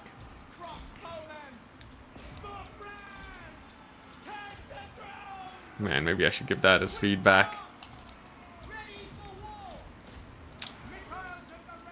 I think we might be able to do this though. Are these guys tired? Okay, they're more tired than my crossbowmen. If the crossbowmen are able to... Oh, this might actually work. Yeah, if the crossbowmen can use these guys as a bit of a distraction, they should be able to get a few free pot shots off. And we might actually still be able to win this off the backs of these brave lads. Gonna get a couple shots on those pistoliers. Great damage. Amazing damage. We're definitely gonna want to stand our ground a little bit. Oof, brutal volley though. But yeah, the AI, they tend to brace when you charge them.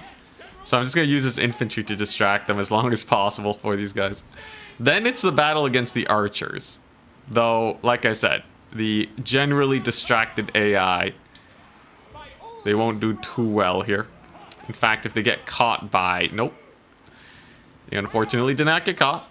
Plan B, we're gonna outrange them. There's a good volley. Very nice. Very nice. Come on, one more. Give it to me. Oh, jeez. I don't know why they sidestepped, but thank goodness. Okay, alright, we're good. We're good. Got him to rout. I just need the archers to reveal themselves now.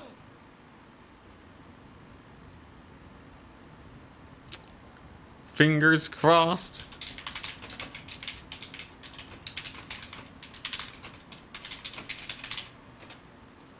Oh. Oh boy, come on. Come on. Oh. Get into position. Okay, okay, this is good, this is good. This is very good. Oh crap. Okay, okay, they're not moving up, that's a good sign. I just need to get the first volley off. And then I gotta dodge. So if I can go between volleys, we're good. Oh crap. Oh, the AI is so accurate. Oh, come on, man. Come on, get the volley. I get better at dodging as I lose units, but I can't dodge while they're shooting. Oh, no. Bro, the one archer. Alright, well, I'll take it. I'll take it. Not the end of the world.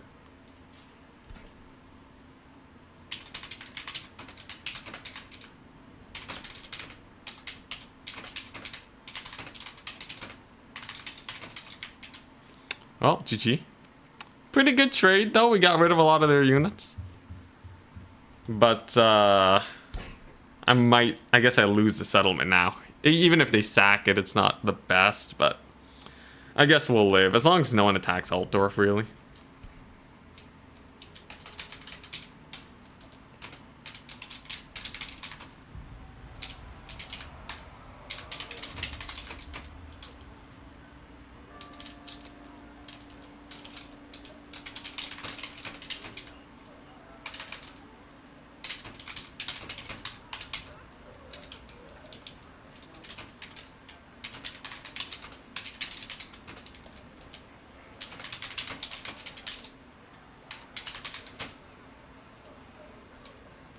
Alright.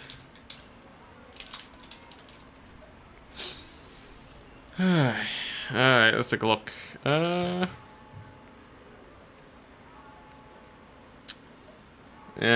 Oh my goodness. Okay, yeah, the crossbow's got a lot of work done. I think that is technically winnable if you do it super duper well.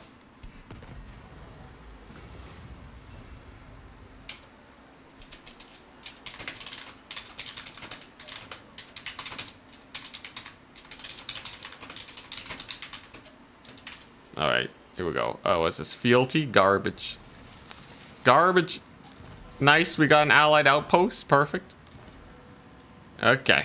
Alright, so all I gotta do now is somehow defeat the Beastmen. Now, they have a lot of Minotaurs, and I don't have a lot of Skirmishers, which is how I killed them last time. I think I'm probably just gonna have to let them take Alhart. But I have some fun shenanigans I can do. So... I could give the High Elves everything. I could give them everything. They wouldn't be paying me a lot of money for it. But if I'm going to lose the territory anyways... You know what? Sure, why not? Why not, man? It's kind of insane. Oh, crap. Oh, they don't like that. Because the settlement got sacked. Whatever, I don't need a military alliance. Let's see here. But yeah, I just really don't want it to go to the Beastmen. I think that's the main thing. Because then the Beastmen are just going to hang around forever, right? So instead we're going to do this. It will also reduce the number of borders that I have with other factions. And that'll hopefully make them hate me a bit less. So, I've surrounded myself in a warm blanket of wood elves. So that'll keep me nice and safe. Because who's gonna trespass Darthu to get to me, right? The only points I can be attacked from are the north and the very short east. And I can of course camp in my settlement. We have lots of buildings that we can make. Oh crap, I forgot to make that engineer. Whoops, it daisies. What does this do? The thing is, the heroes are actually really bad. But I can use them purely as scouting. The engineer I probably do want to keep though, just because they... What is this? Extra reload. Replenishes ammunition. The infinite ammo engineer. The thing is, he's still 1 HP. These guys are going to be 1 HP no matter what. So I probably don't embed them in the army. Except for the engineer for France for the movement. Bring me to my men. I can get me some outriders. Yeah, I think I'll do that. Summon the Elector. And only 2 turns for the gunnery school because of the dwarf building. Not bad, not bad. The question though is, do I want more of this though? Like tier 4 obviously is pretty hype. What is this? Requisition. None of these are super useful, right? Safely declare war. Confederate target. 10 fealty. Elector count. They'll all be dead. Instantly completes 1 turn of local and global recruitment. Dang. Local recruitment and... oh, dang. Okay, so when I really want to get the long rifles, I can get them super fast. Like, I can actually get them in 2 turns. Pretty impressive. Okay, I guess we'll just see if there's a better building to get. I can get wizards, Wizards are definitely a strong option, I feel. I can also get better replenishment from the warrior priest. I think that's less useful. But the roads are good. All right. I think that makes the most sense. Wizards, roads, and I'll keep upgrading the artillery building because we want to kind of spam that out. Pretty good so far. We're still really hoping the Greenskins don't declare war on me. I have a non-aggression pact with them. As long as they don't break that and immediately declare war, we're fine. This army is mostly goblins too. So, fingers crossed.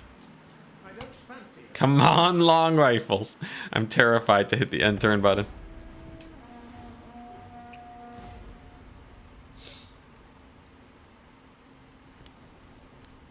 You can use them to damage enemy troops before battle. Yeah.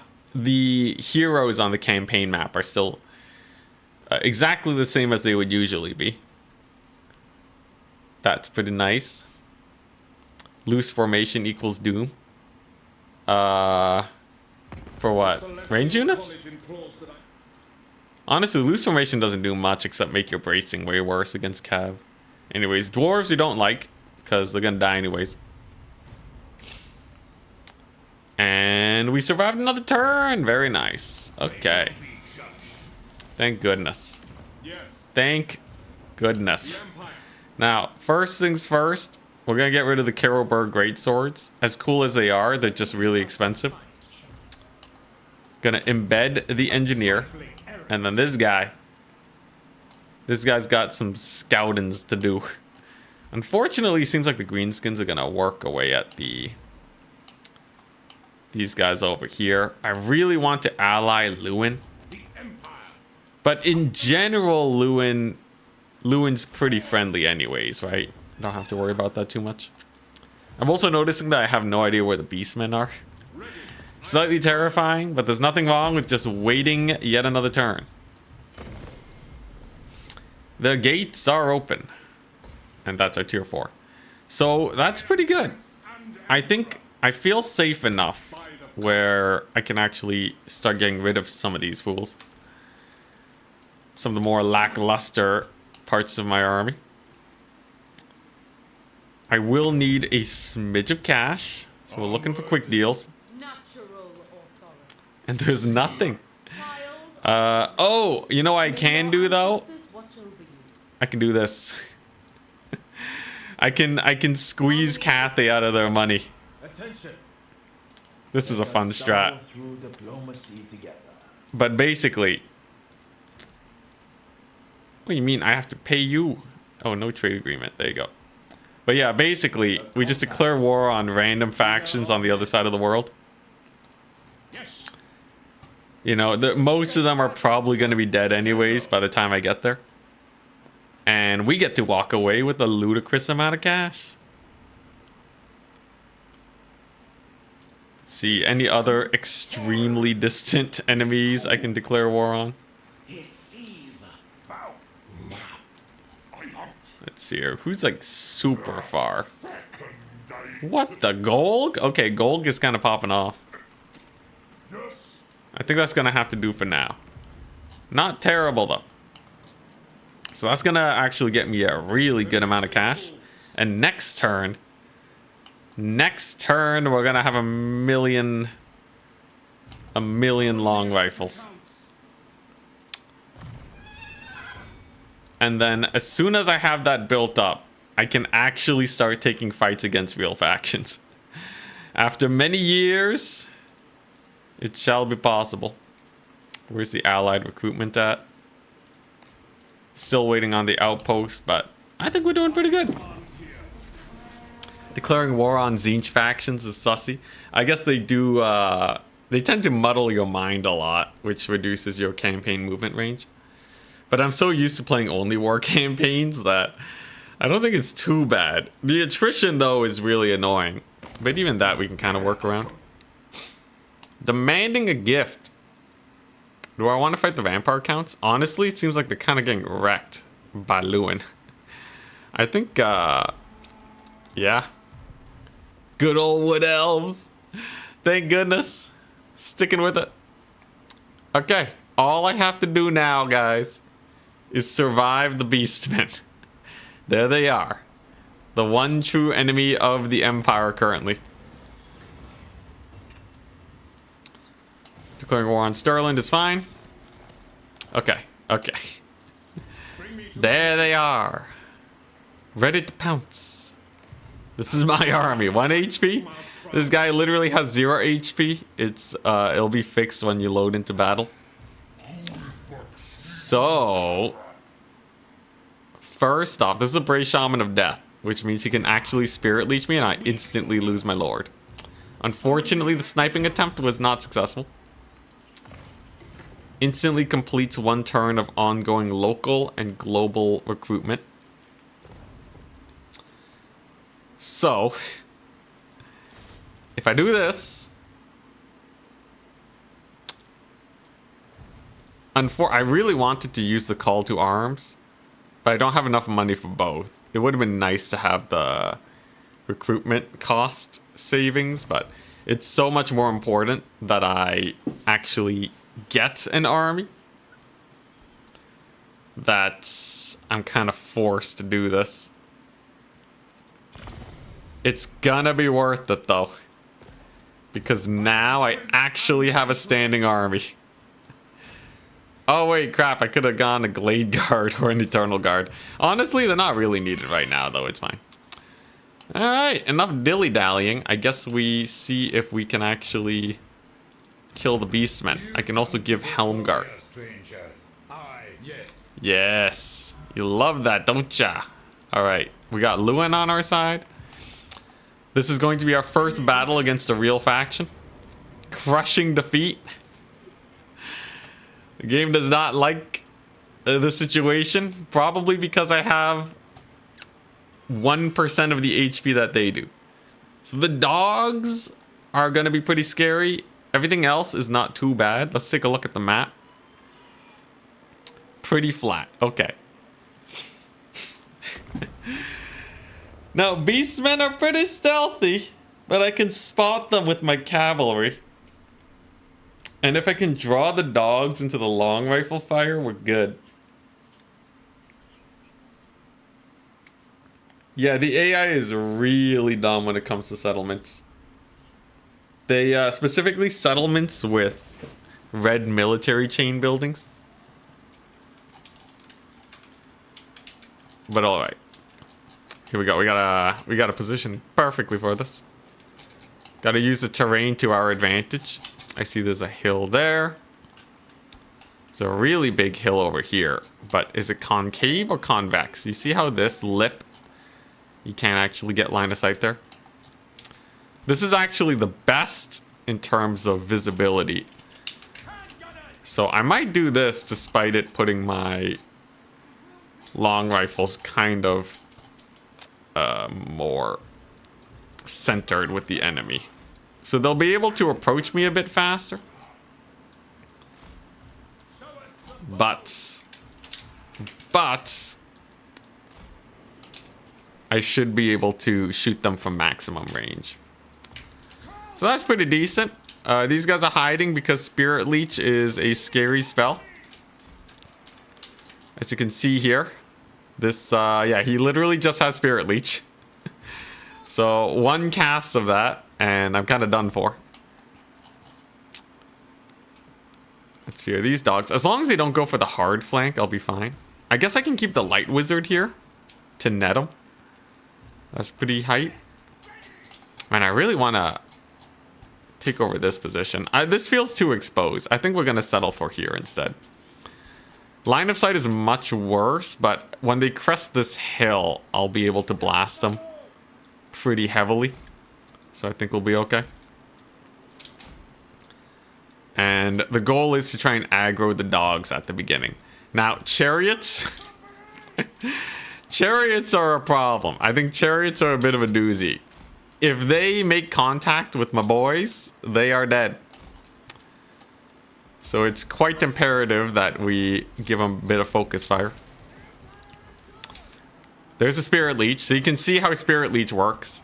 it does 1 damage every second. Each tick of Spirit Leech is overkilling my cavalry by a supreme amount. But okay, nice. Looks like the AI decided to pull back a bit. I gotta be super careful about those dogs on the far side. But it looks like they're on defensive mode right now. Makes sense, I did attack them. Which means the AI requires that I take a few pot shots at them before they decide it is worth it to advance. This is good. It means I can actually focus fire some of the more high priority targets like those chariots. And indeed, yes, the Beastmen do have normal HP, thousands of HP. Pretty ludicrous, but our damage is still very high.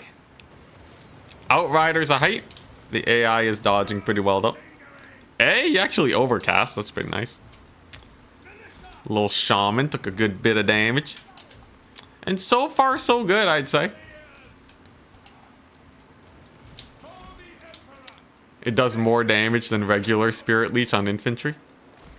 It does more damage than regular Spirit Leech? What do you mean by that? I believe Spirit Leech here actually is about the same because it tends to... Well, actually, it doesn't overkill cavalry. I think it does about twice. It'll kill about twice as much... Well, deal twice as much damage as it usually would. But... yeah, in general, I don't think Spirit Leech is actually super scary, except for on my lords and heroes. Okay, not bad. 1 dog is routed. The next dog, hopefully routed soon. Kill the chariots, please.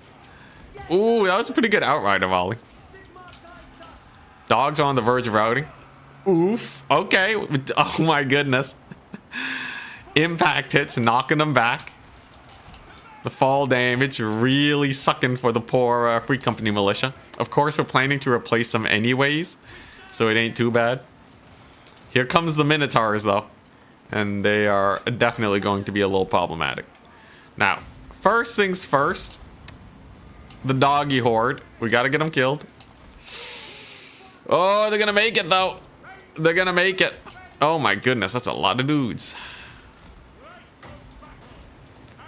That is a lot of dudes. Wait, hold up. It's a lot of beastmen. Let's see here. Okay, I think we might have to dip. We might have to dip. In the end, though, killing off many of their mobility pieces is still pretty decent. This is definitely a dip type situation, though. That's so many Ungors. I wonder how many will actually be able to escape, though. Let's see. Empire forces are decently fast. Unfortunately, I wasn't able to kill off the chariots, though. I'm going to go for 1 play. We're going to sacrifice a couple handgunners to potentially get a big volley on the chariots. Okay, that's 1. Oh, all right. I killed half the chariots. That's actually okay. Not the worst. Close defeat. When you're in these difficult campaigns, I know a lot of people, especially myself early on, I used to always leave campaigns after my first loss. But when you're doing challenge ones, losses are expected because you kind of just have to attrit the enemy armies down. In this case, though, those dogs are leaving with way too much HP. That is a lot of HP. Now, if they do siege me, though, it's still not the end of the world. To be sieged is not the worst because I'll have a lot of choke points. And that's where the long rifles will cook. All of them lived anyways. Is this hard cope? Absolutely. And there you go. France is still alive. I actually kept most of them alive. Sadly, no chevrons, though, on the long rifles because they don't have weird HP. I did get banishment, though. Banishment is huge. All right, very nice. So this is how we improve the army. Oh my goodness, wait a second. Grenade launchers are actually pretty hype. I think I want, yeah. I want the grenade launchers. And eventually I want to get Nuln Ironsides. These guys are insane in the DPS department. And definitely Instrument of the divine. worth Behalf of Cathay. looking into. Attention. Now, are there any other super distant wars I can go for? At the lady's disposal. Do these guys like Lewin? They do. The hunter. If Orion goes to war with Lewin, that would be bad for us. Not much I can do though, other than cross my fingers. Leader of men. On behalf of Cathay. Nice. A little bit of cash. Every tiny bit counts. I'm trying to get my one extra. I'm trying to get my one extra global recruitment going. I am not in a good mood. Teeth Snatchers. That's a minor faction. Not bad, not bad. Faster than anyone. Okay. And life continues. Definitely a little sketch though.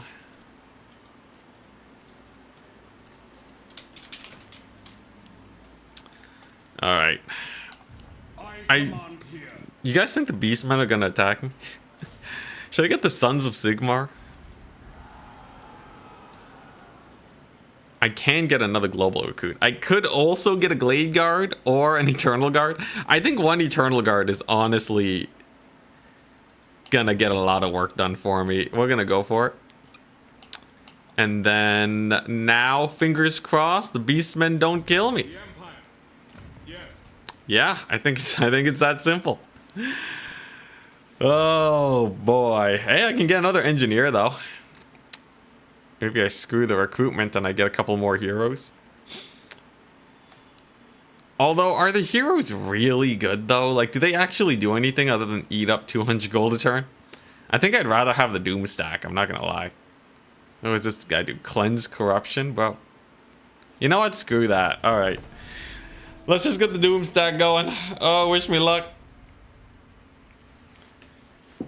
It's true, I do have the Wood Elf units. Okay, yeah, so the Beastmen can't win a battle in a siege. Especially if I just fight them. Like, maybe they'll delay my recruitment for a turn. But yeah, having those extra Wood Elf units will crush it. Looks like they've sensed the danger. And they've decided to run. Tail between their legs. You know what? I'll take the money. Give me the cash. We desperately need cash right now. Okay, nice. And we are now at war with these guys, but their empire, super easy to fight. Okay, round 2. Round 2 versus the Beastmen. Unfortunately, no caster kill again. But I have grenade launchers now. They have only 2 Razor Gore chariots. That is actually quite diminished from previous times. I still have the non-aggression pact with the Greenskins. That's kind of insane. So I'm going to quick save. I'm gonna quick save and then I'm gonna try it because I think I can kill them now. With the grenade launchers, we're set. I also have the one Eternal Guard. It's the 7,000 HP. It's beautiful.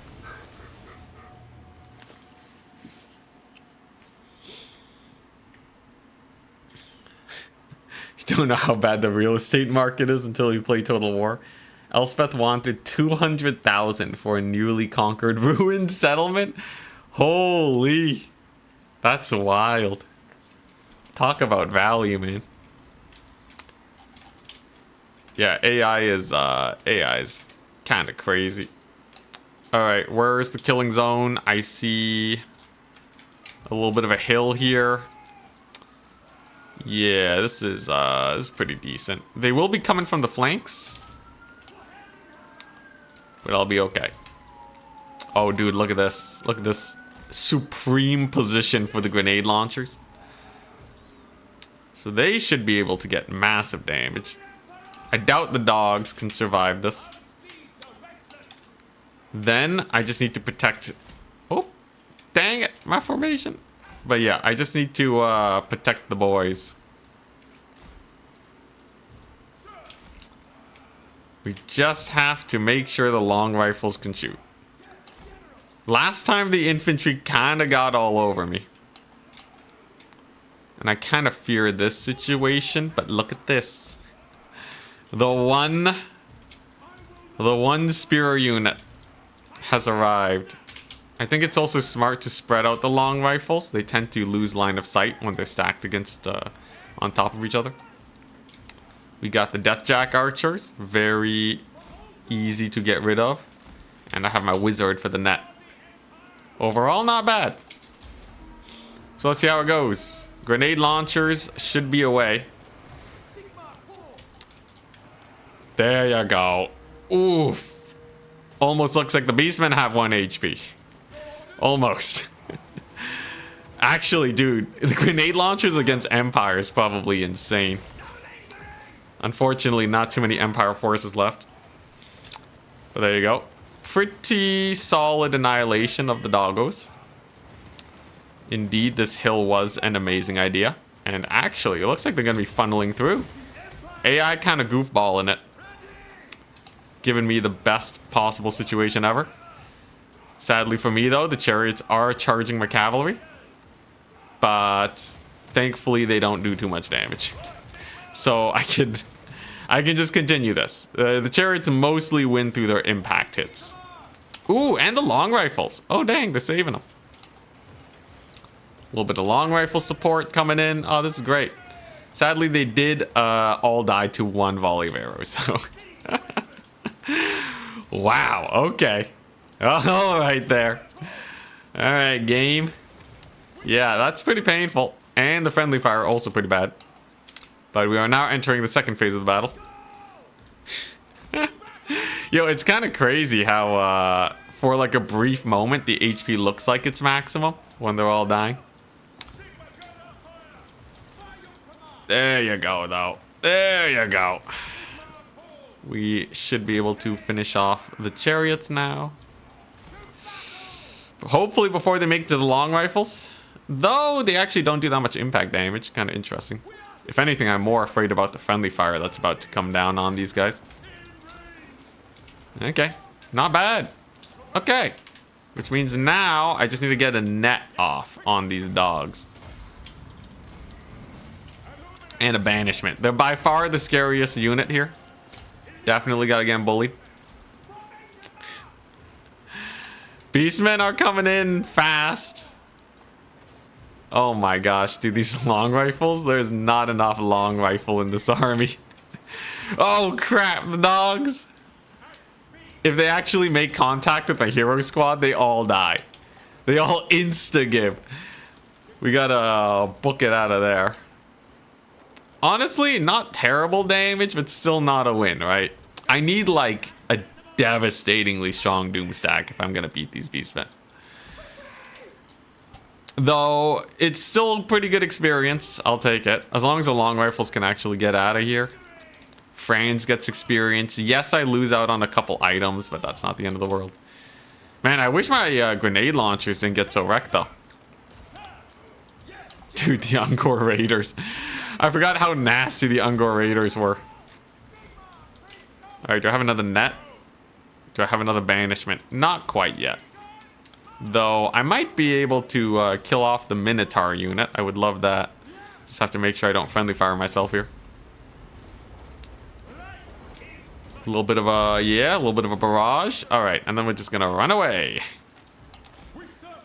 Honestly, killing the dogs is a really good plus. I just hope I got actual damage on them and not just that basic route.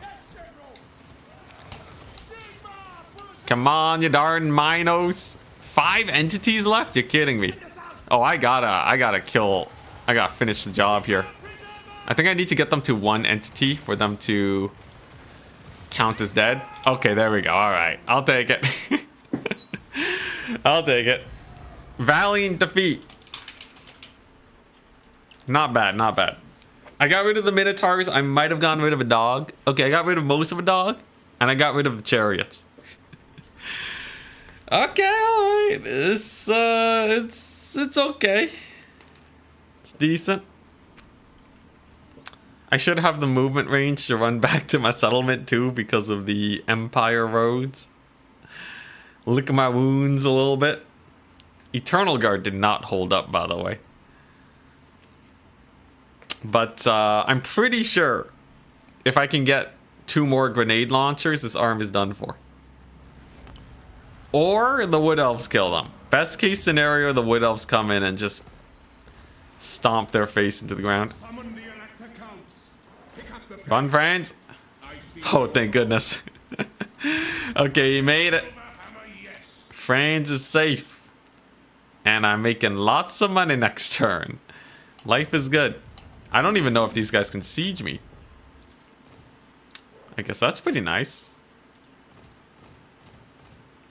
Which one's the cheapest one I can get? I definitely have to get my recruitment done. Okay, alright, my dude. You need to get some, some grenade launchers. I think we're gonna have to kite for a bit while my army's weaker. And once we doom stack, then I can go mass long rifle.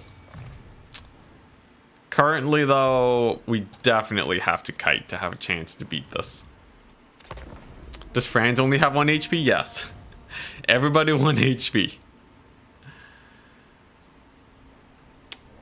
Kind of nasty, but their armies are definitely kiteable. I think technically if I went full Outrider kite, it would be not the worst until they get cavalry. Cavalry is definitely the break point.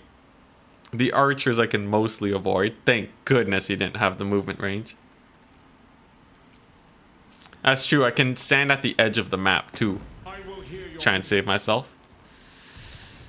The age of the Greenskins is coming. I paid them a lot of money. I paid them a lot of money. name of Magnus.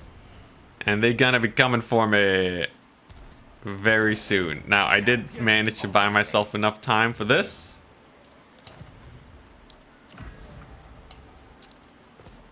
I don't need to spam open the gates much anymore since I have tier 4. Ooh, man, dude, there's some sick stuff. What the land ship has 419?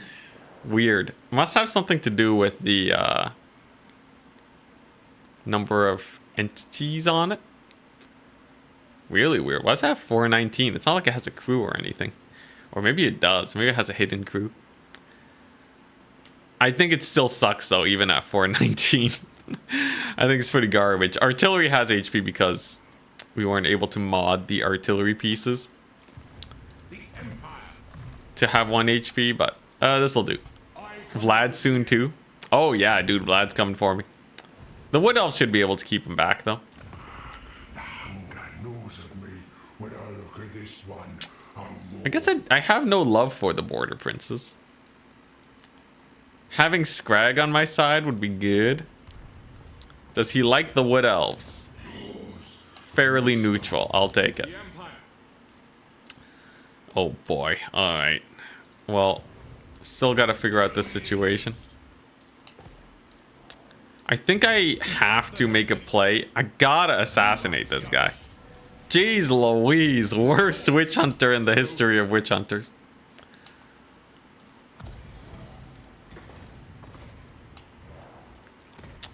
Yeah, I'm probably gonna do the call to arms. But after I kill off the Beastmen. What are we looking at? 3 dogs and a bunch of infantry.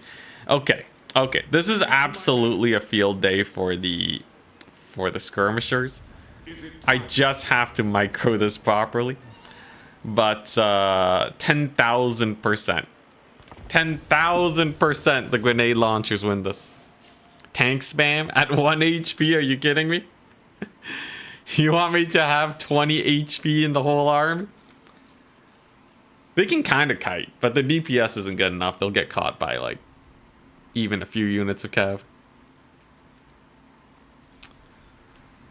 Alright, here we go. This is the kite redemption, though. So this time around, I can actually hide in the trees. And we're just gonna purely rely on the Outriders to finish the job. The AI tends not to attack right away. So if I do it like this, if I do it like this and they don't charge me, very important part, but if they don't charge me and they pull in this direction like they usually do, this should just be a massacre. Yeah, there we go. Yeah, get them grenade launchers. Oh, brutal. All right. All right, we're good. I just need one more volley here. Looks like I'm not going to get it. I can't charge the doggos with the pistoliers, as the pistoliers are much less useful here. Their leadership, it holds, thank goodness. Okay, and then I just got to dodge the Ungor Raiders. The dreaded Ungor Raiders. Leadership's actually holding decently firm. Alright, nice. Now, I did get Kazrak One Eye, a chariot, it seems. But I believe if I can draw him into the trees, I can get him beat up here. A pretty good start, though. I think we actually have a chance this time at maybe pulling out a victory.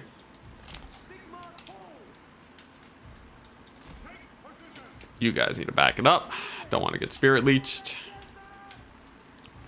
Okay, nice. Yeah, I just got to get Kazrak to get into a terrible position and get murdered. And then let the grenade launchers cook. While also avoiding them archers, of course. It's still a lot of dudes.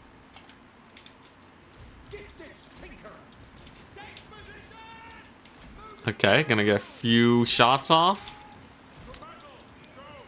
The banishment will definitely be good. Oh boy, those doggos over there coming for me. Kazrak 2 is gonna be a bit of a menace.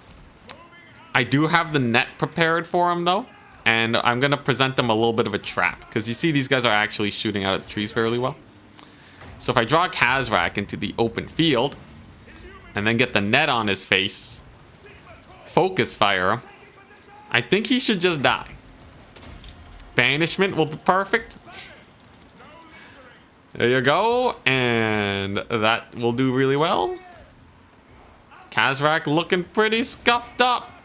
Eternal Guard will hold slightly longer than my typical infantry. And there you go. Just like that. Kazrak the One Eye is now dead. This is the beginning of the end for the Beastmen. I just have to appropriately kite them now. This is already a magnificent situation. They now have no mobile pieces. Just this one dog unit that is now routing due to the death of their lord. Oh my gosh, I think we're gonna do it, guys. We're gonna beat our first non-Empire army. It only took me like 4 tries. And constantly attriting down the doggos. But now that they have no minotaurs, and my grenade launchers are able to actually shoot, I think we're gonna do it. Tank go burr. One flock of doom and the tanks are doomed, but it's alright. Man, watching a steam tank die to flock of doom would certainly be quite the event.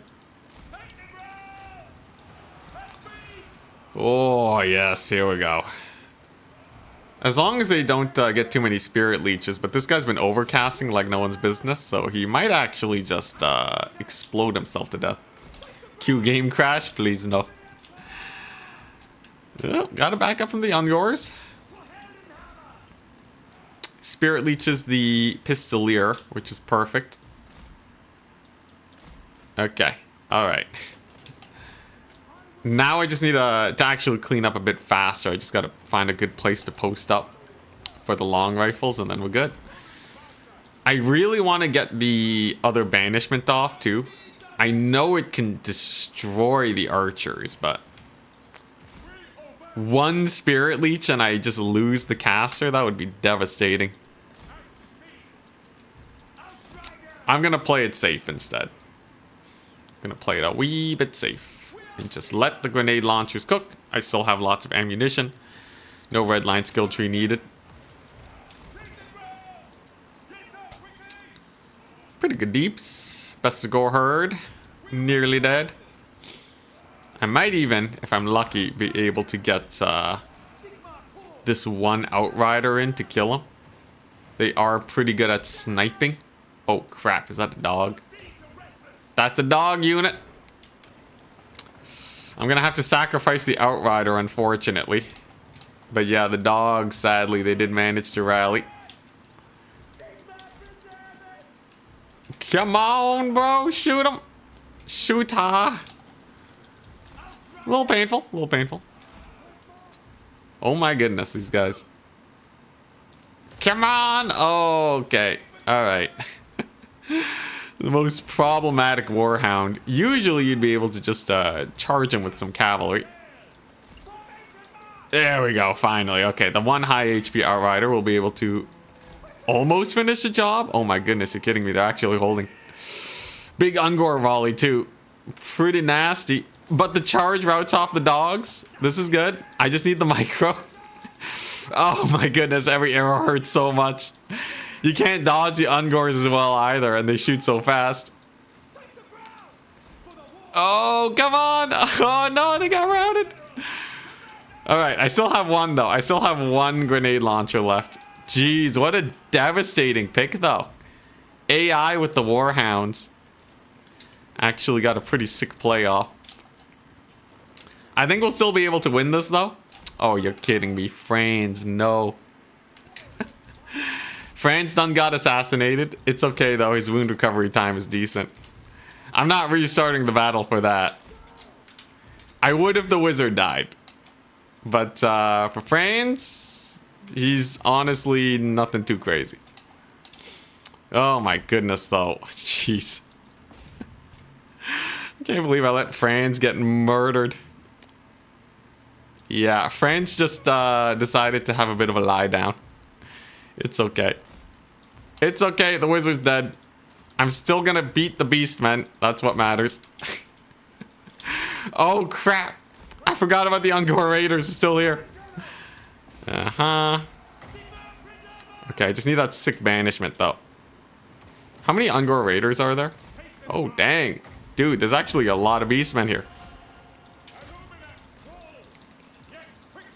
Get him, wizard! Okay, I have the net for these guys. Dude, Beastmen are such a pain in the butt to fight. I think Shem should be able to do okay. Weirdly enough, Sons of Sigmar might be able to beat this Ungor herd. Just by sheer stats alone. Okay, there we go. Oh, that's gonna hurt. Okay, there we go though, they're routed. Oh my goodness. Look, at the very least, I don't care if we lose this. Because the Beastmen are at least mostly dealt with. But geez Louise, did that get a little sketchy towards the end. Sure. Let's get another Shems on these guys. Don't you dare friendly fire the wizard to death. Wizard's fighting for his life. He saw Franz go down. Oh crap, there's another one. Okay, hopefully I can just kill these Ungors though. Do I have one more wind of magic? I do. Dude, the Sons of Sigmar were actually cooking. Oh my goodness, legendary difficulty. Okay, I will be able to get it though. Dude, this wizard with the hard carry. There we go. That's gonna be pretty decent. Engineer, ready to fire. I just need the long rifles to escape now. I might get army lost though. It's gonna be close. How are these guys doing? You know, if the long rifles escape, maybe. I have enough magic for one more banishment. This is terrifying. These 5 guys just trying to shoot him to death. Oh, jeez, run! Come on, come on, come on. Come on, get out of there. No! Oh, no, the engineer. Alright, well, the engineer bites the dust. I am left with the single wizard. Oh, you're kidding me. Alright, yeah, it's probably safer to just retreat with them. Jeez Louise. Darn Beastmen. Oh my gosh. Well, that's how it be sometimes. Beastmen are actually indestructible. The one volley. With the gold chevron Ungor Raiders. Yeesh. At least they have no more dogs. And Kazrak is dead. He won't be posing too many issues unless he's given the time to build back up. But I should be able to re-recruit fairly well. The wizard at least got a lot of experience. I can say that. Let's see here. Yeah, I got a pretty good amount of damage. We're retreated back here. I might even be able to attack them again if I'm feeling real spicy. None of these traits are super useful. Charge defense versus large. Okay, yeah, all these traits are really not useful. Is there like an engineer I could take? Fleet footage, or... They still have a dog? Oh crap, they still have 34 warhounds. Is that killable though? Does the wizard get it done? It's a wizard and a grenade launcher versus... Like this is the real threat, right? Everything else can be kited. Is there anything I can instant recruit? What level is this guy? Level 8? Bro. Okay, with the net though, right? They don't have the caster. I really gotta finish the job before they re-recruit. At the very least, I think the grenade launcher should be able to kill off the dogs with nets. And the wizard should be able to kill off the raiders. I might lose the long rifle, but it's gonna be worth it. Oh my goodness, one stray arrow. I know. You just have to not get hit by the stray arrow is all. How? I have magic. I have 85 winds of magic. That is effectively infinity winds.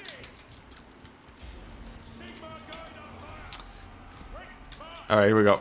Get them grenade launchers. Dang, they retreated. Oh, jeez. Okay, here we go. Dodge it. Decent dodges. Okay, we're good. Just don't get hit by the arrows and we're good. First order of operation, kill the dogs. I just need one good net on them. One solid net on these bad boys. And they're done for. I also gotta find the Ungor Raiders. They have a banishment with their name on it. They should reveal themselves soon. Bro, this is terrifying. Yo, where'd they go? Watch them ambush from all the directions. No, that's not an Ungor Raider. Come on, I know you're here somewhere. Don't make me banish the dogs. Oh, there they are. Yeah, I think they were trying to hunt my outriders. Okay, not too bad. So we are going to get the banishment off. Oh my god, the hell. It's okay, they still got a couple shots off. I think they might kill a couple of the dogs if I'm lucky. Bro, the AI, does the AI actually know how to use hills, or am I just really bad? That tiny hill there got me. Unfortunate, but it happens. Alright, we still have this dog, and we got some guys over here that I got to deal with. I should be able to get a Shems on these ones at least.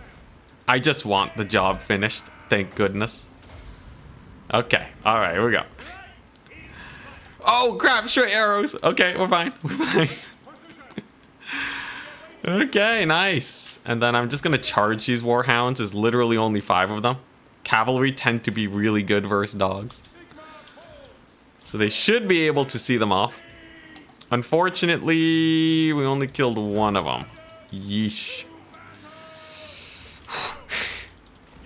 How much till my next banishment is gonna be a while. I do have another Shems though. And we know that can kill the dogs real well. Okay. Oh, the one dog. He's still going. We're gonna charge it to get the job done. Oh, geez, my chair lowered. Oh, things are falling apart before my very eyes. Okay, 1 second. Gotta fix my chair. I accidentally hit the lever in my stress. Come on. Get back. There we go. Okay, alright. Jeez. That's terrifying. Spotter, spyglass would be useful, yeah. Okay, alright, here we go. Alright, as long as he can't land hits, I'll be okay. Oh no. Bro. No. I got dogged, bro. Dude, the AI. Oh my god. If they kill this guy, I'm restarting this battle. Freaking AI, man. Dude, since when did the AI know how to play? Alright. This is winnable, though. This is 10,000% winnable. Just let me suffer again, please. This is absolutely not impossible. 10,000% we can win this. I just need to get the shems on the dogs at the beginning so that there's only one left. And then we blast them. This is the easiest battle I've ever played in my entire existence. The suffering never ends. Just wait until I have 4 Wood Elf units and 1,000,000 long rifles. I think 4 Stag Knights and 15 long rifles can kill most anything. Once they're fully leveled up, yeah. I'm pretty sure.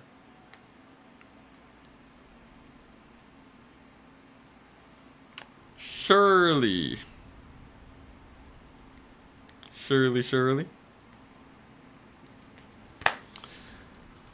Oh. This is not winnable. I will prove everybody wrong. This is the one, alright? This is the one where I win it. Alright, here we go. So, first order of business. I gotta shems the dogs. We're gonna shems kite them. We're gonna leave the hilly area so that shems can be more effective. I might even banish this dog unit. I have enough magic to net and banish them. It's probably smarter. Boom. Goodbye, doggos. Alright. How much does that cost, though? 7. It costs 22 winds of magic. That's gonna be rather pricey, but trust me, absolutely worth. Grenade launchers whiffing. How do these guys relocate so fast? It's okay, I can dodge it. That's gonna be a 0 damage volley on me. Alright, pretty good. But yeah, the goal is I wasted my banishment on these guys last time. That was the big misplay. If I don't waste the banishment, we're good. These doggos should die on the charge because they don't dodge while charging. Couple of them made it, unfortunately, but we're still good. Oh, crap. Oh, jeez Louise. Well, there go the vast majority of my Outriders. It's okay, though. I'm sure the banishments will cook. Oh, my goodness, bro. That's devastating. And now they're coming for my wizard. He's going to need to use the net to save himself. Okay, thankfully the net lands. Then the long rifles are coming. Okay. Alright. And then we're going to use the shems to hopefully clear these doggos. Oh, what a whiff. What a whiff, bro. Jeez Louise, these dogs are the worst. Is this guy going to die? No, he's going to live. Oh my gosh, bro. I swear this is winnable. I just need the one banishment. Dude, these dogs, though, they feel so indestructible with their HP. Okay, maybe if these ones blob up on my long rifles, I can get the, you know what? Okay, they're not even going for the long rifles, bro. Alright, well, they're gonna get shot up then. Hey, there we go. Attaboy! And then I should be able to get enough for Shems. Long rifles are gonna die, but yeah, as soon as I get this Shems off here, then no more dogs. Beautiful. I'm gonna get a cookie. I'm gonna get a cookie and I'm gonna do it again.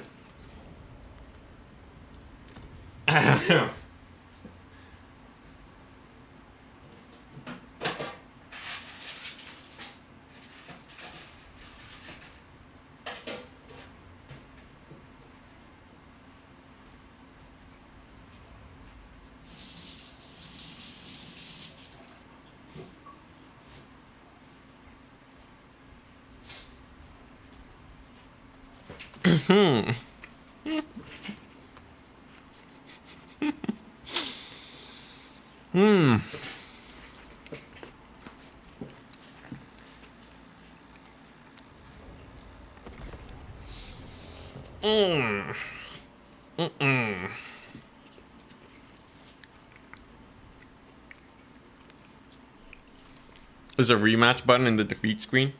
I think they disabled that on Legendary, right?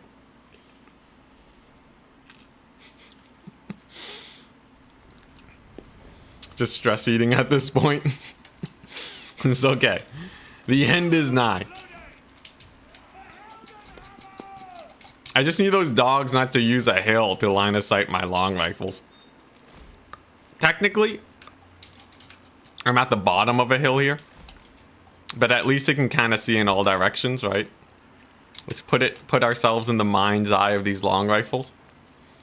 If there were a bunch of dogs about to tear my face off, I think I would want to stand right about here, right? Yeah, this seems like pretty good open plain. If a dog was face charging me, I think I would feel all right.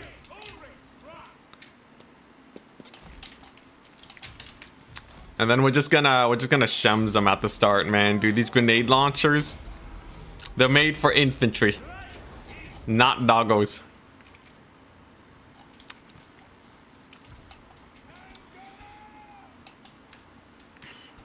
Downhill in every direction is not where I'd want to be. Look, the terrain is not very flat. Bro, the hill tanked the shot. Oh, actually, the AI is not even in attack mode right now, because I didn't get into grenade launcher range. One Shems bullet for each dog. Only one hit. Broski. Can your aim be any worse? Okay, you know what? What if I shoot these doggos? Yo, I love how the AI is just like, you know what? You can have this one. I'm gonna not move. And somehow it's just whiffing. Shouldn't this one-shot the dogs? How much HP do they have? Oh, they have like... We should have less than 100 per doggo. I think the Shems is just having a bit of a tough time. I swear it performs better. Usually. There we go. Alright, alright. I thought I was going crazy for a second. I thought we were in Insano land, but indeed, it does work. Huzzah! And that routes off one dog unit. Oh my gosh, finally. Okay. Alright, I just needed one Shems to connect. That's all I needed. We're good. Yeah, it has to go down the pipe. Bada bing, bada boom. Goodbye, doggos. Alright. Alright, now we're set. Now I just gotta draw them into this super janky kill zone. And then we're good. Yeah, just need a little bit of RNG. There you go. That's gonna shatter those dogs. Barely need the net at this point. I just need to wait for the Shems, really.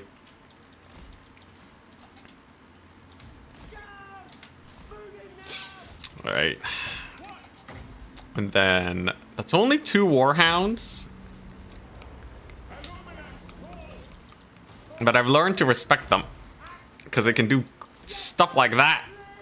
Oh, jeez. Archer volley comes in. We barely dodge it, though. So the highest leadership warhounds I've ever seen. At least I can only nibble at one outrider per attack. And I should be able to keep away from them shots over there. Okay, this is the best situation we've had yet, though. All the warhounds are down. I just need to cast like 4 some odd banishments. And then they're basically done for. I have 17 outriders. The warhound bites one of them. But it gets surrounded by the rest.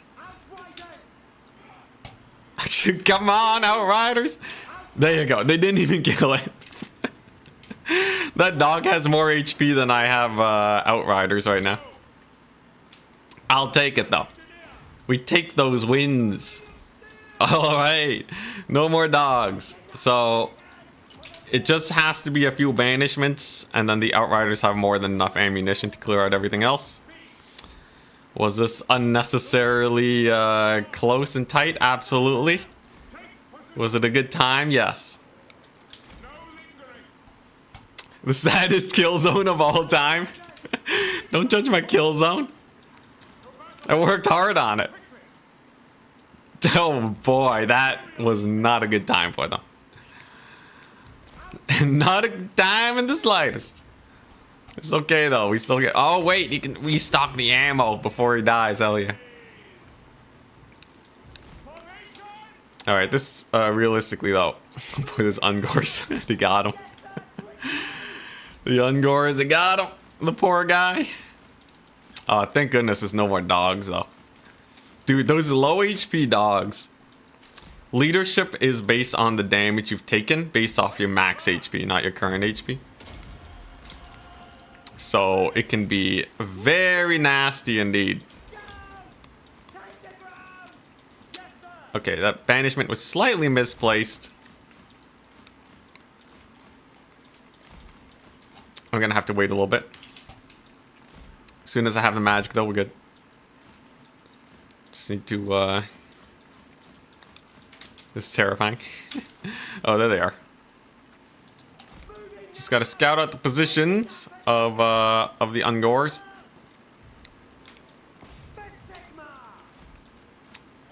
I need to position the banishment slightly in front, so when they chase me as I retreat, they walk into it.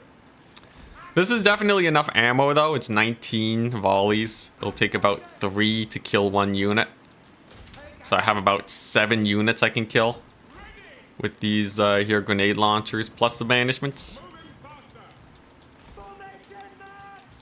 This just becomes kind of a normal kite situation with very high punishment for misplays. But where are the raiders? I know the raiders are around here somewhere. I do finally have the banishment. I just gotta find them. Maybe they're here? No? They should be appearing here soon, right? There they are. There they are, his little butts. Yeesh. Alright. And we made it. Unfortunately, they dodged the banishment again. They dodged it again. Okay, here we go. I still have 2 more banishments. It's okay. I still have 2 more banishments. Oh my goodness. These were raiders. I lost 1 outrider to that volley. I almost need to like stay in range so that they don't move to stick the banishments. It is imperative that I land these ones now, by the way. And I don't have a net. I should have just netted and banished. I had the magic for it. It's okay though. Okay, here we go. So I need the wizard to spot them. I need them to stand their ground. Come on, come on. That should be it. That has to be it. Yes. Huge. Oh, split. Dang it, split. No. Oh. Ooh. Ooh, did you see the jukes, man? Did you see the jukes? Oh my goodness, this is the best wizard I've ever seen in my entire life. Oh, Nelly. All right. An arrow went right over his head. Definitely. He lives, though. He lives. The mad lad did it. Just a little bit of sweat. Oh, all right. All right, nearly there. Let's post up. So it's just this Ungor Raider that's left. The other one should be injured enough. Imagine what a Hell Cannon can do. Oh boy. Yeah, I need some sort of Hell Cannon sniping tech, don't I? This is no battle, it's cowardice, it's victory, that's what it is. Soon enough. Anything for the Empire. Look at these guys. Yeah, as soon as I can get them blobbed up for that sick banishment, we're good. I'm just hunting for that other Ungor. I'm sure they might still be around at low HP. Yeah, you see these guys? So, how do I deal with them? Well, I could just ignore them. It's not like they're doing much anyways. Yeah, I can just get vision on the Ungor that's over here, the higher HP one. And we should be good. Unfortunately, my grenade launcher damage is going to be severely limited. These Ungors are just being an absolute menace due to their speed. So I'm just going to buy a bit of distance. Range units really don't like turning around. They really don't like turning around. Shoot. So we got to manage that. Oh boy, they're coming.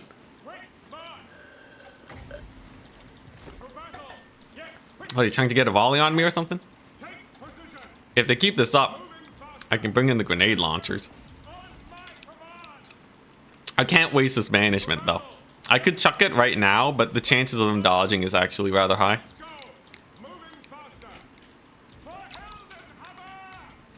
Okay, here we go. I just need them to post up. Post up. What are they doing? Ranged, man. Range units are so jank. Get a little bit of a dodge going.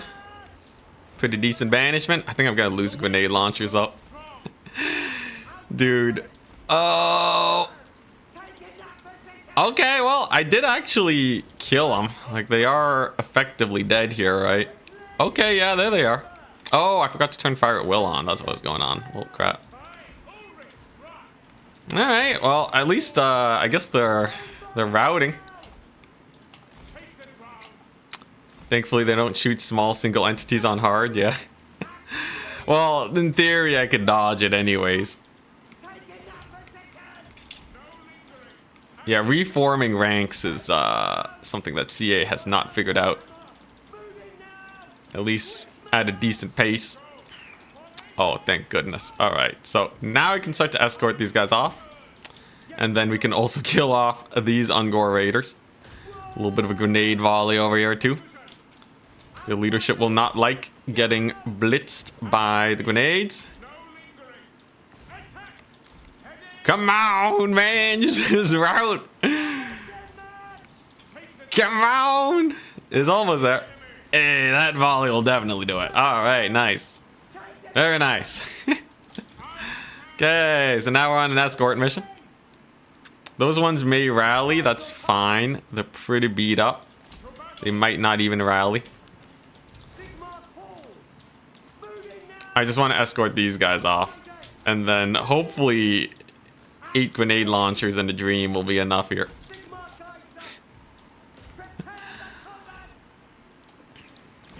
Oh yeah, I'll definitely be trying out 40k. If 40k is an absolute flop, then I'll just stick with Warhammer.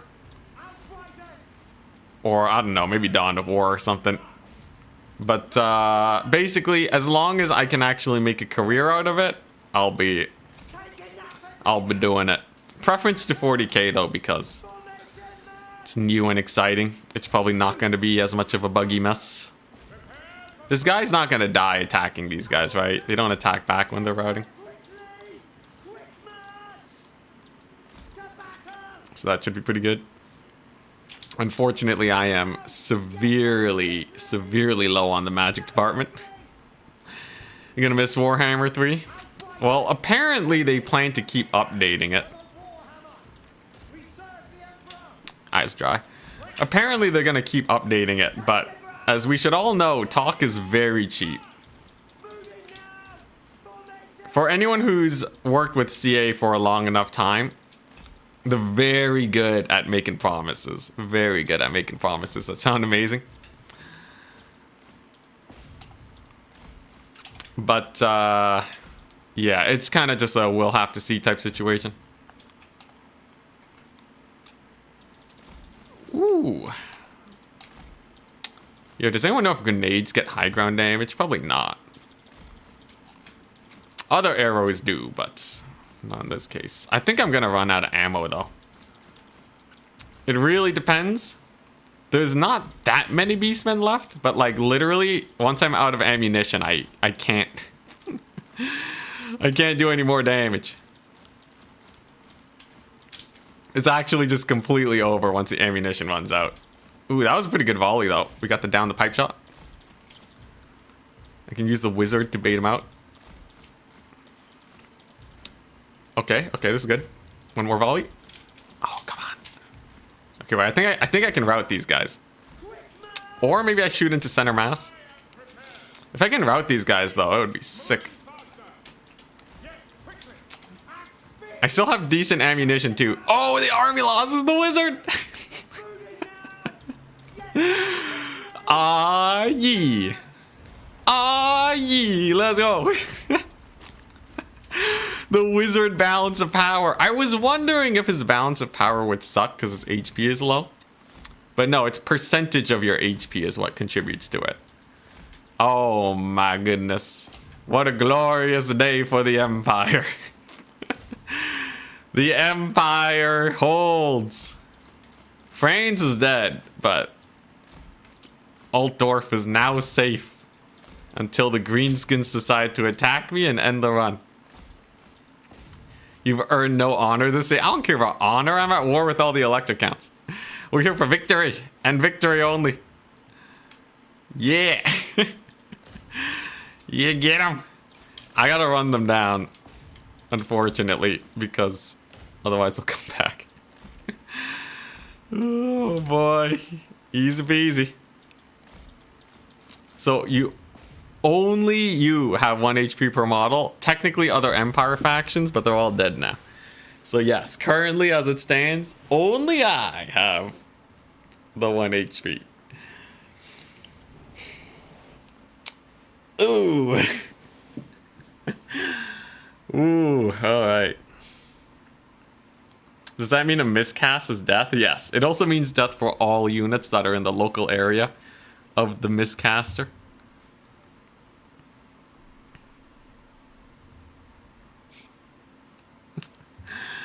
Everything is death. Everything is death. You're that wizard though. Wizard with the ultra hard carry. The army almost got full wiped. The wizard almost just became an agent again. It's an agent on the battlefield. Oh, probably should have gone for the money option. Whatever. Whatever, man. Victory's a victory. By the way, that's another bug. When your lord dies, the camera doesn't reposition to where it's supposed to be. Good old bugs. Franz will be back in next turn. He has that sick lord replenishment. Very nice. And I can go ahead and start getting some good stuff now. Plague duration, hidden armies will be visible armies in region. Oh. That's kind of cool, but the region is mostly south of me. I like the plague immunity. Maybe a little too expensive though. I think I'd rather get the tap room. Tap room specifically is very exciting to me. Oh, actually, I do have allies. I can do pottery. But yeah, because we're going to be sitting in the settlement for a little while. Now, if the Greenskins declare war on me and just end my guts, I guess I still have Altdorf. So maybe there's a chance we live, but definitely a precarious situation. We must once again ask for money. By the light of the lake, you ask for a Whoa, whoa, whoa. Definitely not declare war. see if it is within my power. Yes, there you go. So we're going to be at war with Guam de Ponch. It seems like he's not dominating this campaign, so it's good to do that. And we declared war on some Skaven. Belagar tends to beat their faces in. That will give me enough money to get some long rifles again. And I think we're going to go for the long con here. We're going to use the call to arms. Actually, I really want to kill these guys. I'm going to finish the job. I'm going to finish the job first so that there's no more Beastmen. And then we're just going to start spam recruiting long rifles until I have a full 20 stack of them. I think with the full 20 stack and on flat enough terrain, do they win? Do they win? I think with magic they win. I believe with magic they do all right. So that's the plan. Just get a whack load of guns. The kiting is obviously pretty good, but it's always so risky and precarious. I don't know if I want to always have a bunch of outriders. Long rifles just feel like a slightly better option. This battle won't take nearly as long as the last. It is but a few beastmen. Don't want to get friendly fired here. Gotta micro these guys individually. There we go. Back it up. Guide them out. Why not outriders? You can kite with those. It's because they're really bad at killing dogs and cavalry, man. If they could actually land their hits and shoot a bit faster, like turn and pivot to fire, it wouldn't be nearly as much of an issue. But I need something that can kill cavalry. And the long rifles, even though they're not the best first cavalry, with enough of them, you can kind of kill them on the approach. So it's not the worst. We just need to beat Vlad once with Fran so he can come back every turn in case he dies. I think his turn revival time is already pretty low. But just in case, it's probably not a terrible idea. The ammo's balance of power too. Oh yes, true. I think ammo conservation wise, it's really good for balance of power up until you're down to about like a third of the ammo left. Then it starts sucking real bad. Then it kind of just drops off a cliff. Okay, very nice. Oh, potion of healing. Hell yeah, look at that. Huge. All right. Now, I don't think the greenskins are here just yet.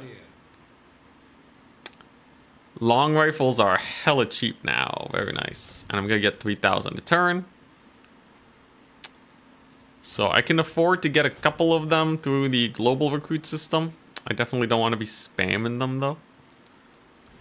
In fact, we're going to hold off for just a second. And I think it's just going to be, yeah, a bunch of these guys. What else is really good to support them? I could try Outriders, but I think my mobility should be allied recruitment. I can get Treekin soon, though. I think Treekin definitely have very high potential. Alright. Well, fingers crossed greenskins don't show up. War wagon mortars. Greenskins might wait until that 5-turn duration wears off before attacking me. War wagon mortars are interesting until you realize they're a giant hitbox with 4 HP. Don't know how I feel about that. Engineers could be good though. Like if I just get a doom stack of engineers.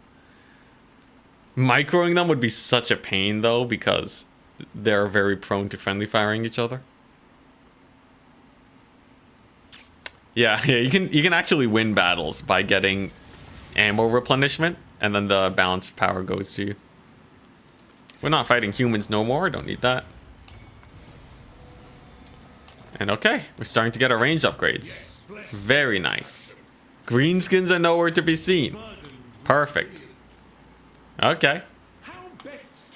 Okay, alright. I think the age of the Empire cometh. So I could use a bunch of long rifles and grenade launchers. Because the grenade launchers kill off all the chaff and shave off a ton of HP. And the grenade launchers... Oh yeah, they clear the chaff, and the long rifles kill everything else. Everything that would be kind of more on the expensive side with less HP. Combined, that feels pretty good. I could also take some Hellstorm rocket batteries and some Hellblaster volley guns. They're kind of on the expensive side though, so we might wait. Invention is my gift. Oh, okay. Franz is back in. How many turns? 3 turns? 3 turns. Oh, my bad. We actually do have to wait a bit. Little bit unfortunate, but I'll live. Wagon shatters immediately due to the, the recoil from the mortar. Dude, if they had exploding artillery, like on tabletop, oh man, what a disaster that would be.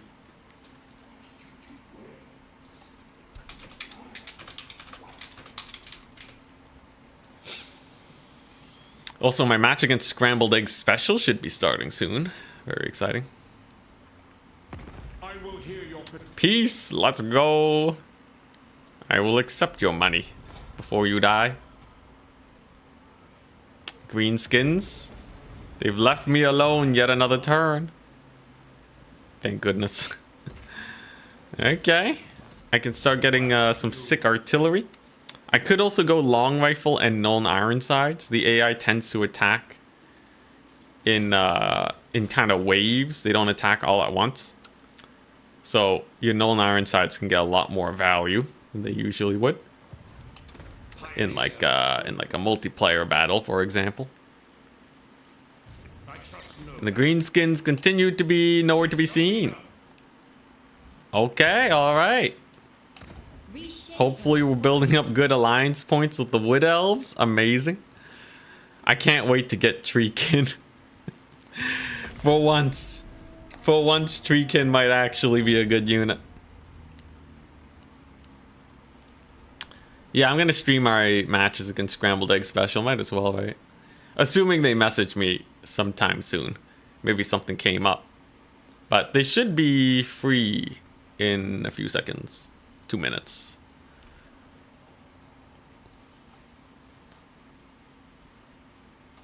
Hey, there's Lewin. It's nice to see that the Wood Elves are doing well. I think... Speak. Okay, that's fine. Yeah, if I just kind of camp in the warm embrace of the Wood Elves, we'll be fine. Empire Captain. How do I feel about this guy? I will say it is super important to have scouting so you can tell when armies are showing up. You don't want to get ambushed. But I think this is the maximum amount of heroes I want anymore, and I don't think it would be super great for me. Oh, we have no more cheap recruitment. I might just do it again. Like, I don't really need tier 5.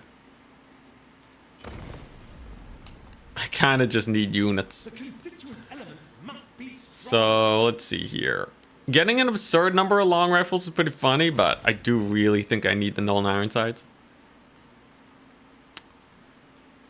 Let's see here. I might as well... Wait, okay. I think I need 4 grenade launchers, a Nolan Ironside. And then, yeah, probably as many as I can take. So that leaves me with what, 18 units? I could get the War Dancers, but on Legendary, I think I just need holding units because the range is far superior to just some basic infantry trades. It's not like the Greenskins have much anyways. They're pretty chumpy right now. Isn't the point of Ironsides that they have more armor and melee stats? Their actual range DPS is slightly better than that of handgunners. So, it's worth it. It's worth it. It's true though, the armor and melee stats is a little wasted, making them a tiny bit more expensive. But trust me, when they get going, the bullets are crazy. Also, hey, Lewin doing pretty well. Love to see that. Boris came back. Oh my gosh. Only to die. Okay, not too bad actually. How are you feeling? Neighbors in the east deign to visit. I hope you bring glad tidings. I think as soon as he declares war on someone, I can become friends with Lewin. He's actually pretty chummy with Durthu, which is perfect. Okay, alright. I could even jump the Greenskins now while they're kind of on the weaker side.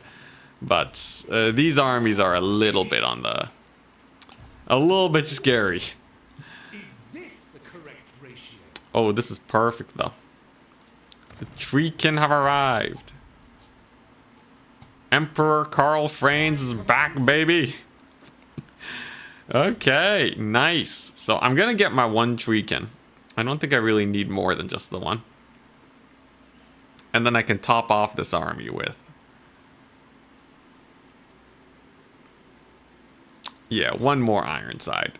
So Treekin will block them up. And then I can start the war with the Greenskins. This guy can't take Altdorf. It is simply too fortified. We've spent all of our money. But the hope is that my alliance doesn't fall apart.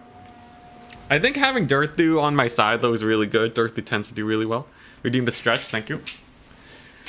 Thank you for reminding me. Oi. All Empire. Yeah, all Empire factions have 1 HP. Everyone else is normal HP. If it wasn't that way, it would actually be really hard to start the campaign because I would just not be able to kill anything.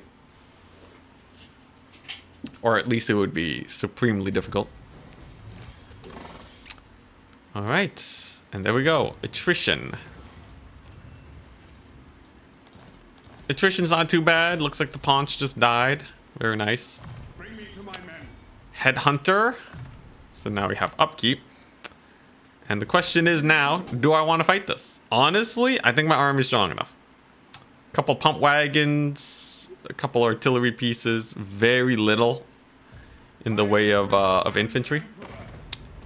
I think it is time. It is time we actually reclaimed part of the empire. But I want to be a little bit careful here. I don't want to get stuck in this fight for too long. I just want to level up Franz. Just gonna give them a few levels, you know, maybe chain sack the settlement. And hopefully goad their army into a bad position. Maybe they'll fight this stack Empire forces and we're good. But this is also that France can get a slightly cheaper army. As he levels up, we get that upkeep reduction. What does this do? Lord recruit rank. Oh, actually, this is pretty high. The Emperor's Men. Vigor loss reduction for... Okay, that's elector count troops. That's cavalry. Oh boy, France. Okay, he actually doesn't have much. I really only want this and this. Otherwise, blue line skill tree kind of gets me more. What's the strategy to fight Skaven's menace below? Hide in the forest? I didn't consider that. I might just tank it. Like, if I spread out my range enough, you can kind of just shoot the menace below unit. They'll kill off one of your guns, but at least the rest will still be alive.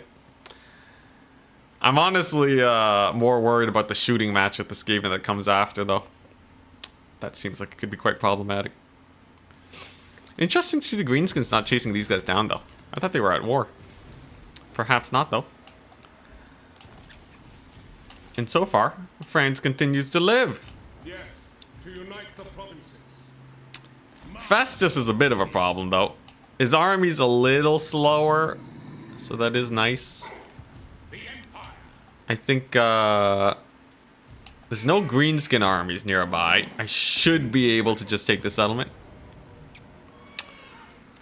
And then I can double back to Altdorf later and hopefully get the quest battle done. Beware the gaze of Mork. Sounds so terrifying, because it is. In this mode, absolutely.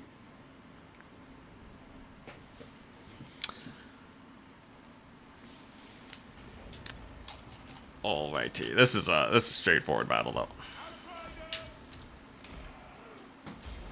This one I ain't got nothing I gotta really worry about. You just gotta shoot them up. I will have to. Oh wait, don't want to get friendly fired. Yeah, those goblins don't have enough range to get on top of my boys. Okay, maybe it's a little sketchy. I did not focus fire that one cav unit. Weirdly enough, they didn't do that much damage to my one long rifle though. Though I may still lose a long rifle to friendly fire. 4 entities left. It's close. 1 volley on the iron sides. Rip. Rip them, I guess. Okay, wait. If this is how much a single Greenskin settlement... If a single Greenskin settlement's given me this much trouble, I should reconsider. I think without the red line skill tree... Yeah, without the red line skill tree, these guns are actually not packing the punch that I was hoping they would. I should probably dip. I think absolutely we're gonna run for our lives here.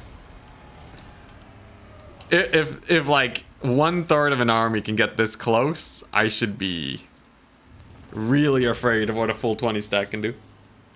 Obviously, a lot of my guys were injured, and it wasn't the best micro battle, but still. Rattling gunners, yeah, rattling gunners and archers, weapon teams in general. It's just gonna have to be exquisite micro with the long rifles to make sure they never get caught. The tech will come soon, though.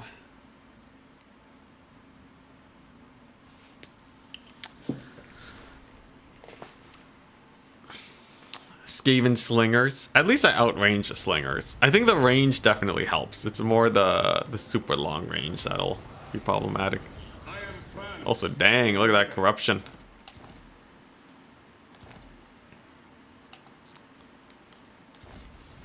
I should be able to make it back in time, though. Very nice. Very nice. Okay. So, Quartermaster spam. You there. You're level 10. He's on his way to greatness. And how's Vlad doing? Geez, lots of zombos. Although, I will say, once I can get the, my artillery going, that'll definitely be really good. I can actually almost start recruiting Hellstorm rocket batteries right now if I really wanted to. It honestly would not be the worst idea. Instead of the grenade launchers, I could take a mix of both. Could be good. Man, I think you guys are thinking about range units. If I ever went to war with Bretonia, you know how hard it is to fight Bretonia in base game against their cav spam? I think there would actually be no answer, right? I don't know what you're supposed to do versus Bretonia. Unless, like, you can find a perfectly flat map and use 1,000,000 volley guns. Yeah. I think it would be bad. Okay, so a couple big guns. Bunch of very injured dudes. If I wanted to, I could try a fight here. Vampire counts have arrived, but we know we can sack the settlement and still make it back home. They are in march stance, which means that they're pretty tired. I'll give it a quick save. But I really want to try the fight. How's Lewin doing? Oh hey, finally. Dude, it's a trade agreement, man. Calm down. Alright, nice. If I can get a hold of Lewin's cavalry, that'd be great. If there's one thing that could save me here, I think a Grail Knight would be it. This guy has Vindictive Glare. Gotta be super careful. But yeah, bro. One Grail Knight would be enough to defend against all the dogs, man. I could kill so many dogs. We could deal with endless waves of them. A problem they will be no more. They're probably better than the Wood Elf Cavalry, too. Bretonnian Cavalry is just sick. But alright, first of all, we're hiding behind a rock. And I would say the scariest thing here are these pump wagons. Now, I have a solution. Let's take a look at the map. Very flat. Love to see it. Okay. So what we're going to do here is just a little bit of weaving. A little bit of ranged unit weaving. There you go. These guys might flank me, but I have this. Okay, and then I just gotta space them out just a little bit. What the goal is... if I can just... Oh, there's the Vindictive Glare. If I can just blitz a couple of their units early on before these guys show up, we'll be fine. Wow. Vindictive Glare. They're not actually at full HP. They took a lot of damage. Vindictive Glare did quite a bit there. I don't know if these guys have good line of sight. We might need to pull them back into a slightly better position. We can send the Treekin in. And the Wizard is available. Oh, yeesh. Okay, that's a nasty charge.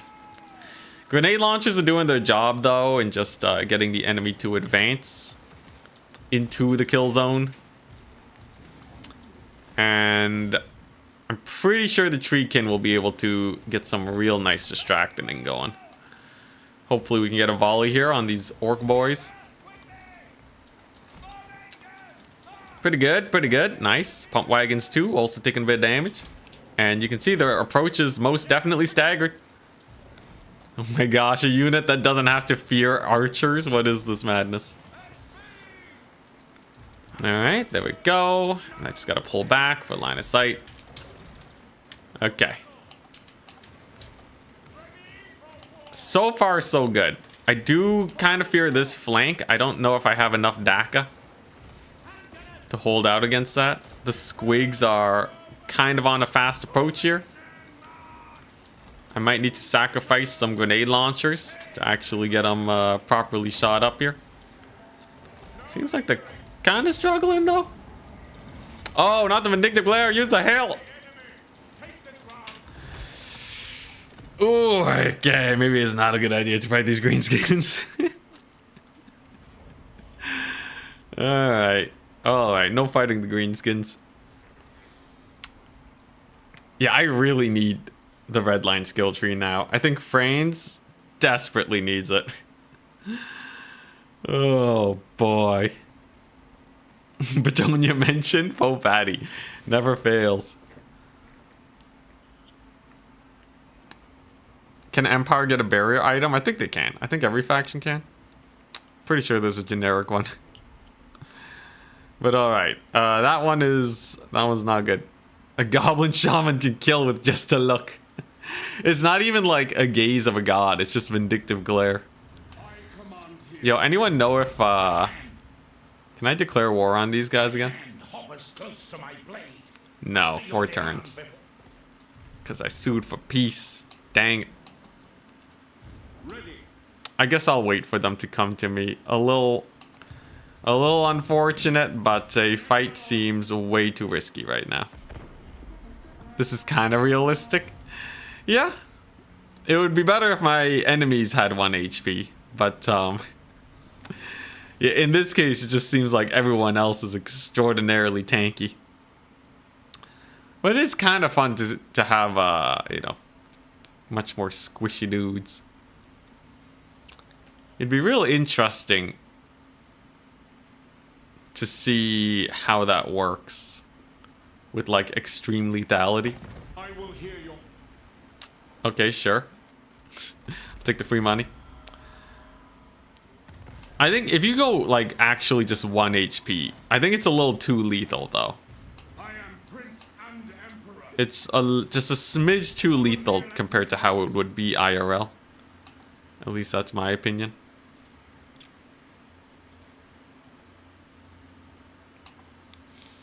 Okay, nice.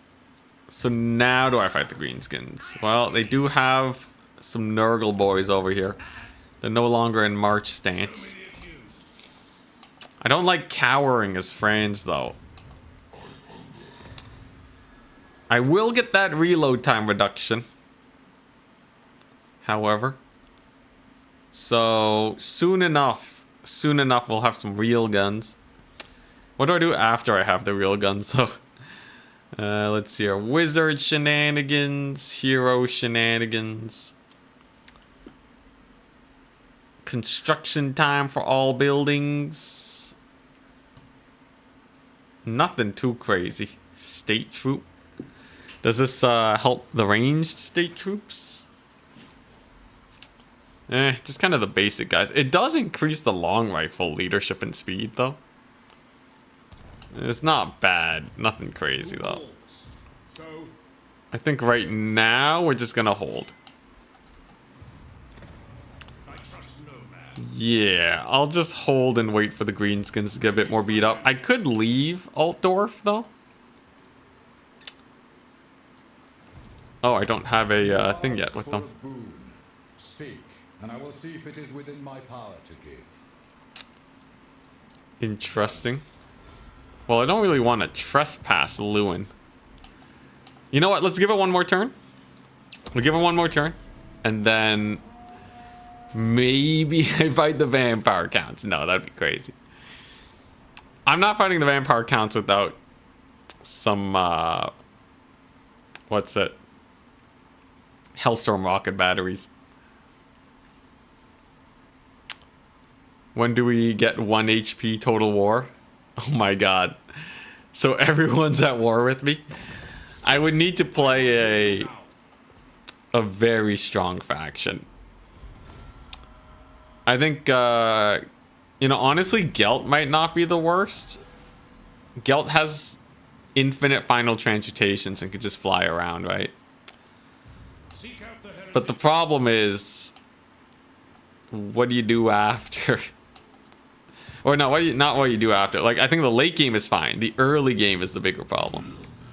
I don't know what I'm supposed to do there. Counts sound like a great choice, you're right. Yo, he's all over. He's like beelining to me too. Not at war with Drycha, though maybe they will eventually. Still just kind of waiting on Griebitz to make a move. How's Lewin doing? Supplicant, come forward. If I can just get that military access, but no. No, the guy doesn't want any military access. I could ambush. And try and bait the Greenskins out. You know, I think I really do want that 1 artillery piece, though. So, here's the play. Get rid of 1 grenade launcher. What? And get myself... Oh, wait. I can 1-turn recruit? Why is the recruiting so fast? Is that normal? It's not this thing. Maybe it's Fran's thing? I don't know. I don't know, but I'm capitalizing on it. Or is the recruitment thingy still going? Surely not. Well, regardless, Hellstorm rocket batteries are amazing. We do not pass up the opportunity to spam those. I can also get missile explosion radius. Okay. That's a solid 20 turns of recruitment. Or of research. Nation calls. And I think once I get that going, I can actually fight the Greenskins. What? We'll try and get a victory against them, and then I'll call it a day, having defeated 2 factions that have more than 1 HP.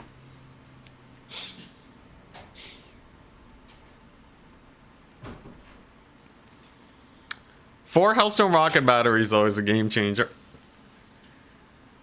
I do wonder if an engineer would be able to help out. I might consider getting an engineer and leveling them up. Jeez, Dirthu's crushing it, though.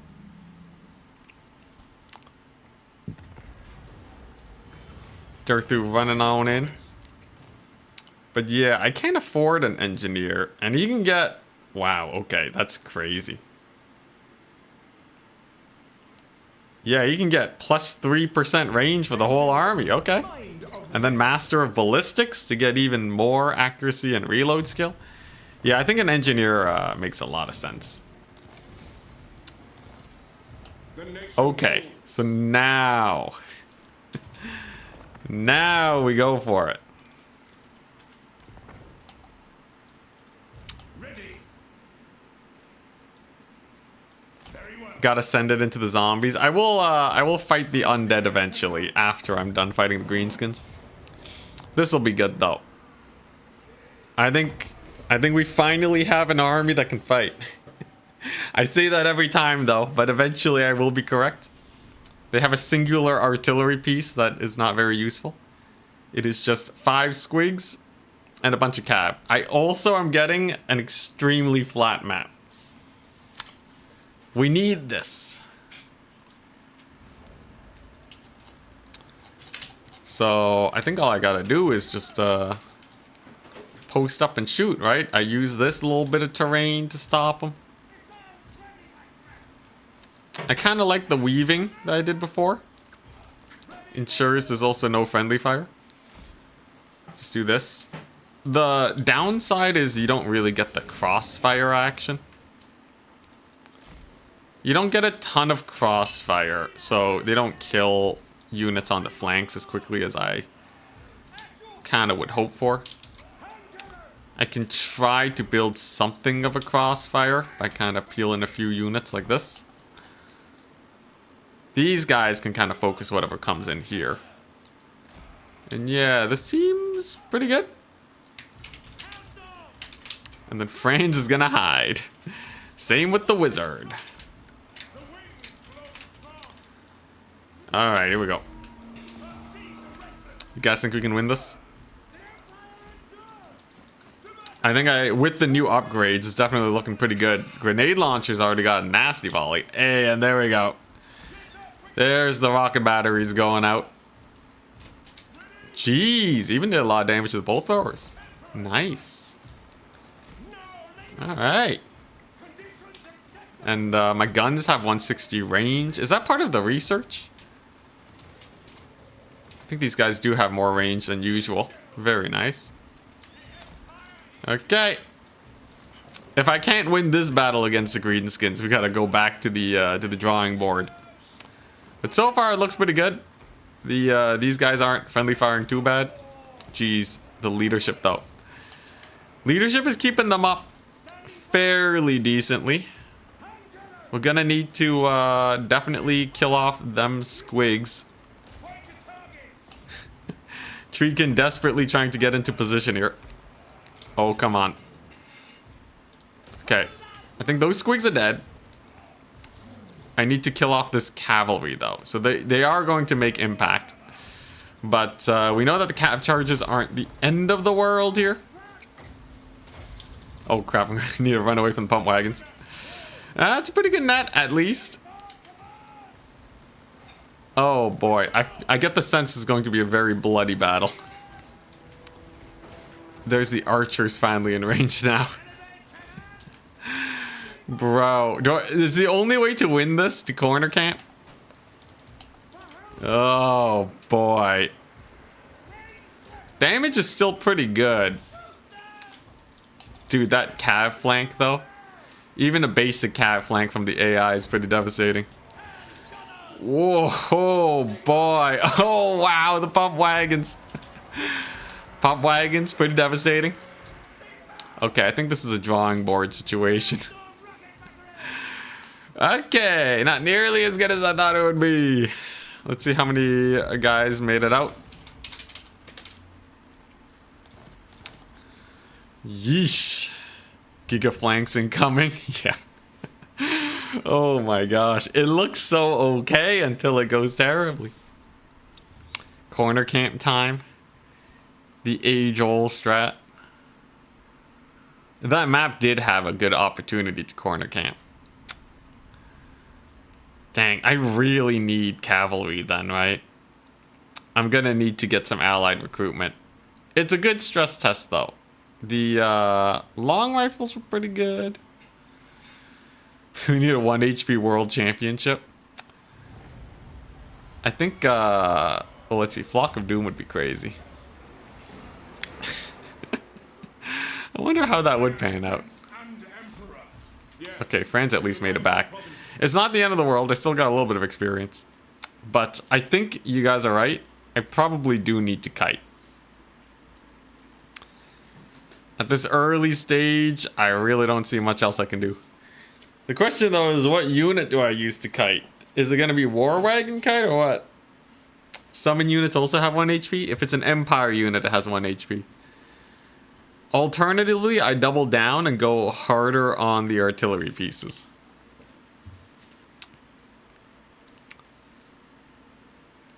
Yeah, none of it feels amazing.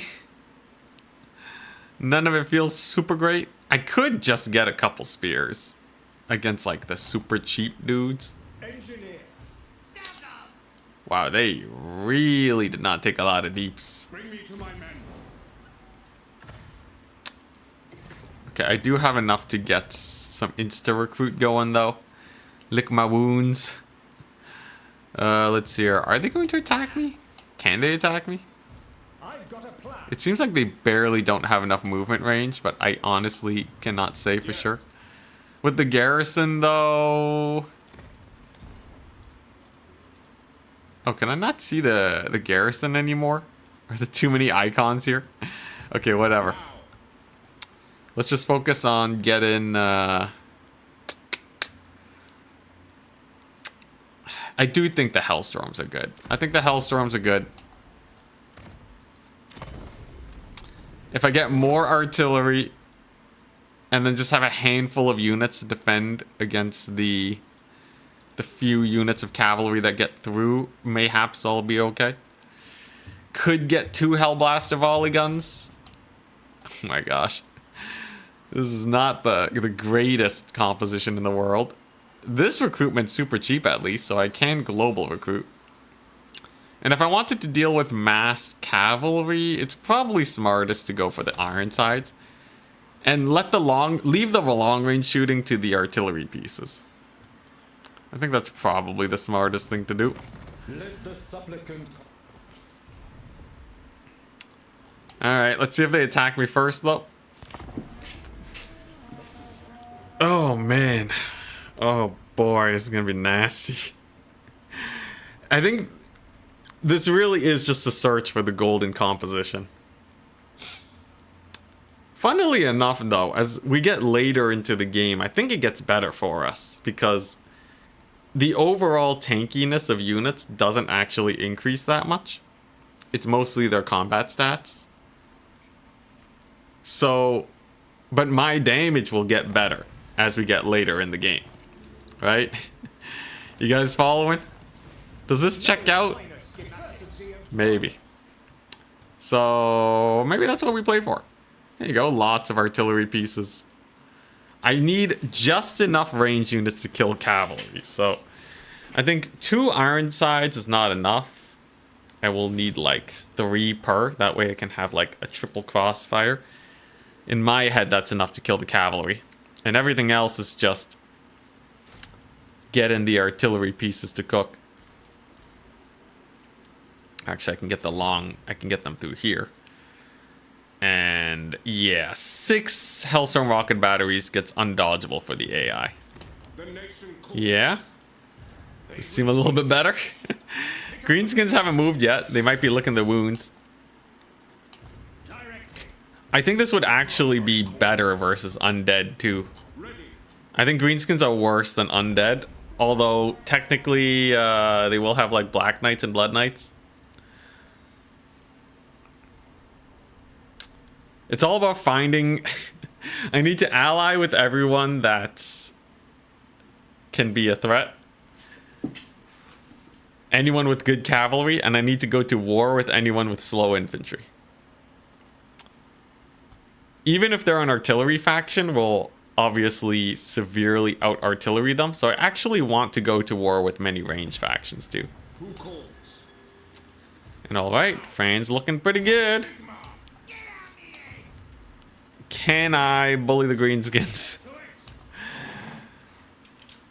I'm gonna give it another go. I'm gonna get that debuff for losing so many battles. But I really want to see this work. It says valiant defeat. I think if I corner camp, they're definitely dead.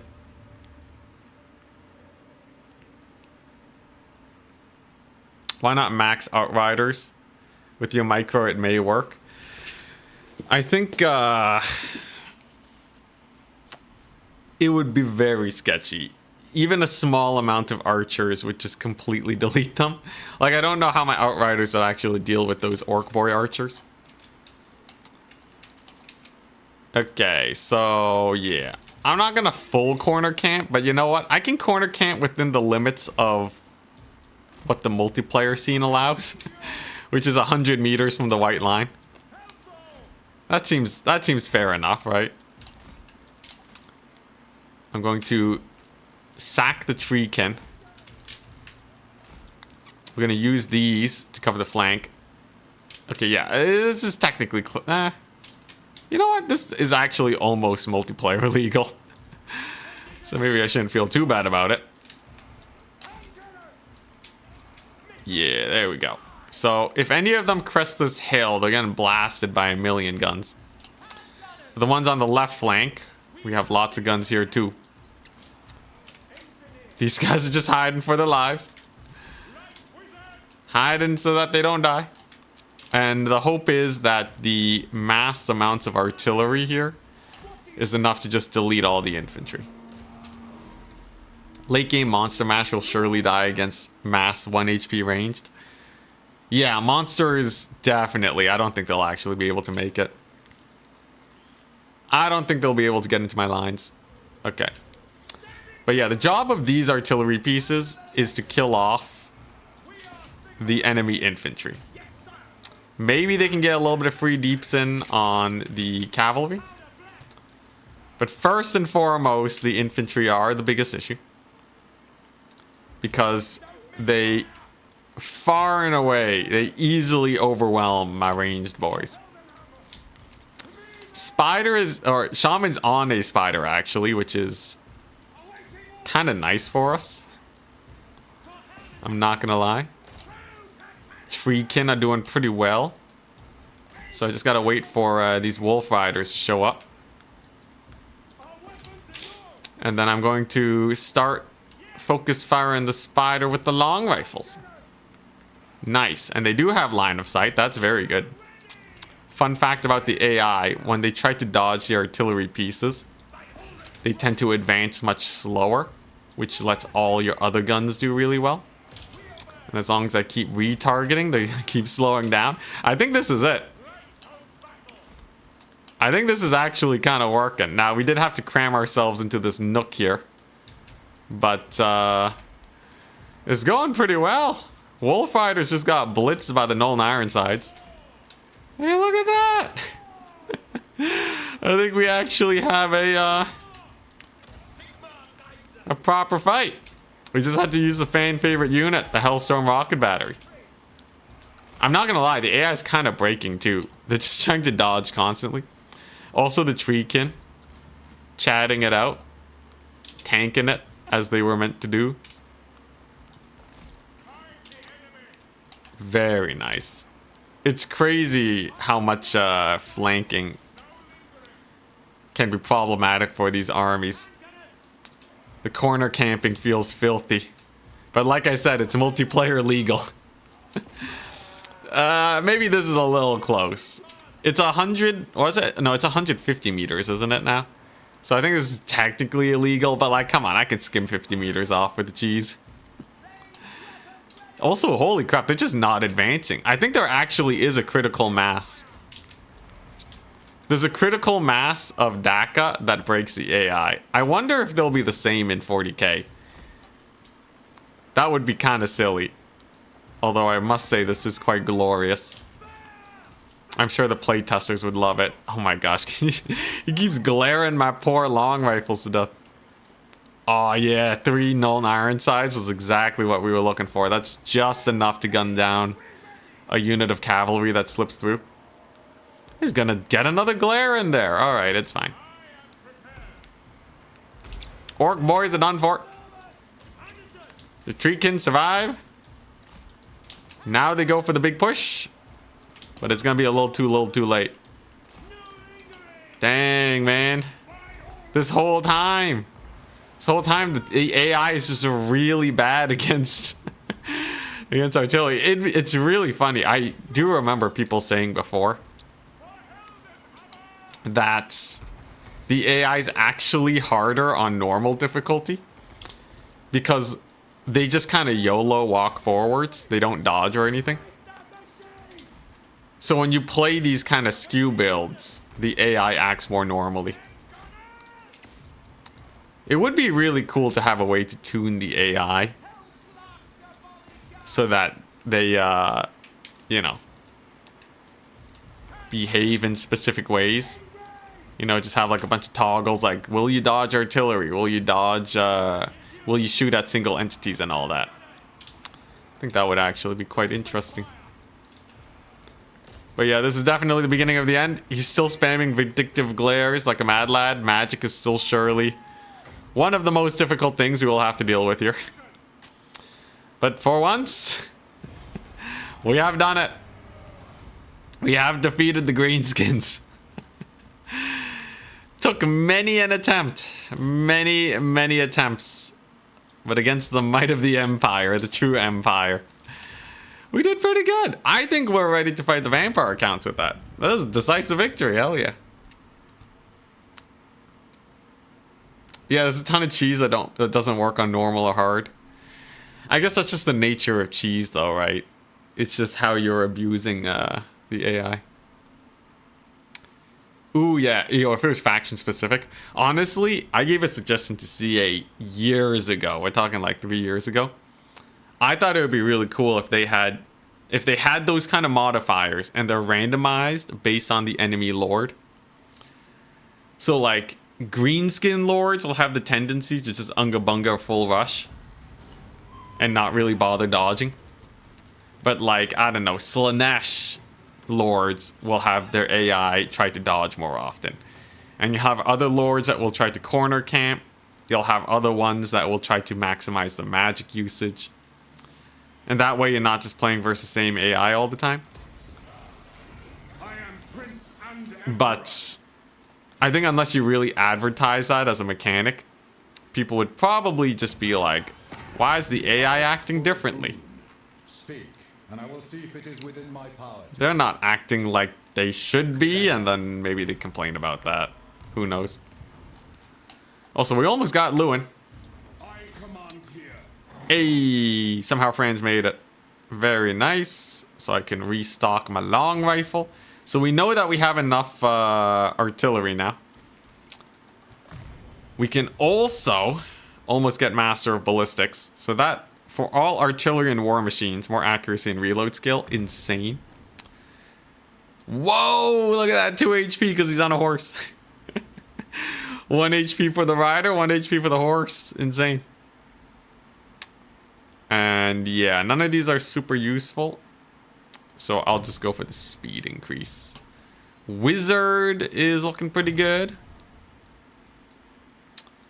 What do we got? Battle hardened. Hell yeah. That's more speed. Speed is useful. Reserve capacity. Aura of protection. Not very useful. Sure, I'll take this. And as for Franz, yes, I wanted this. And I wanted this. Though... Okay, yeah, this is good just to get started. I probably don't need the growth right away, though. I should start getting the red line skill tree. Like, obviously, we gotta make our range units as good as possible here. Or I am a dead man. In fact, things are so good right now. The recruitment on France. It's actually better for me to get rid of these guys and replace them with better dudes. Because these guys come in at silver chevrons. It's so cheap, right? I'm paying like, what, 84 gold to get them to silver. Chevrons are good too. It increases accuracy and reload skill. Hell yeah, look at that. Great success.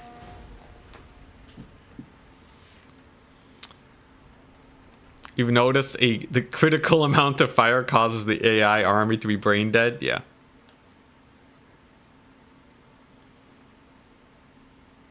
Nice. So greenskins are pretty screwed now.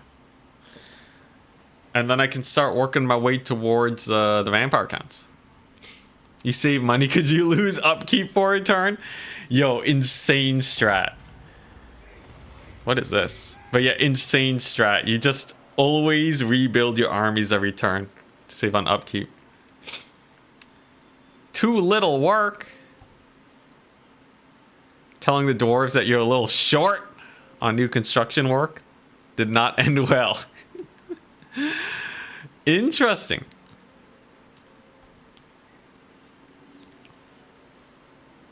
Wow, that's cool. Okay, so it goes away when you don't build enough. Construction cost, all buildings faction wide for 10 turns. Or I can pay them. Dwarf construction company will leave your region permanently. That's kind of nifty. Yo, honestly, these events are kind of cool. It reminds me of the old Scavenging Ruins events they had in Warhammer 1 and 2.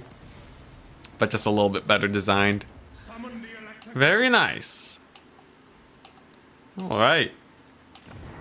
Also, Scrambled Eggs is not messaging me, so I don't know where they're at. They're probably busy for today. I think what we're going to do is I'm going to end off on a... Bring me to my men. I'm going to end off on a quest battle.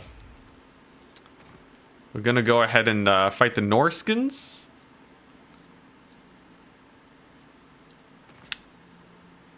And then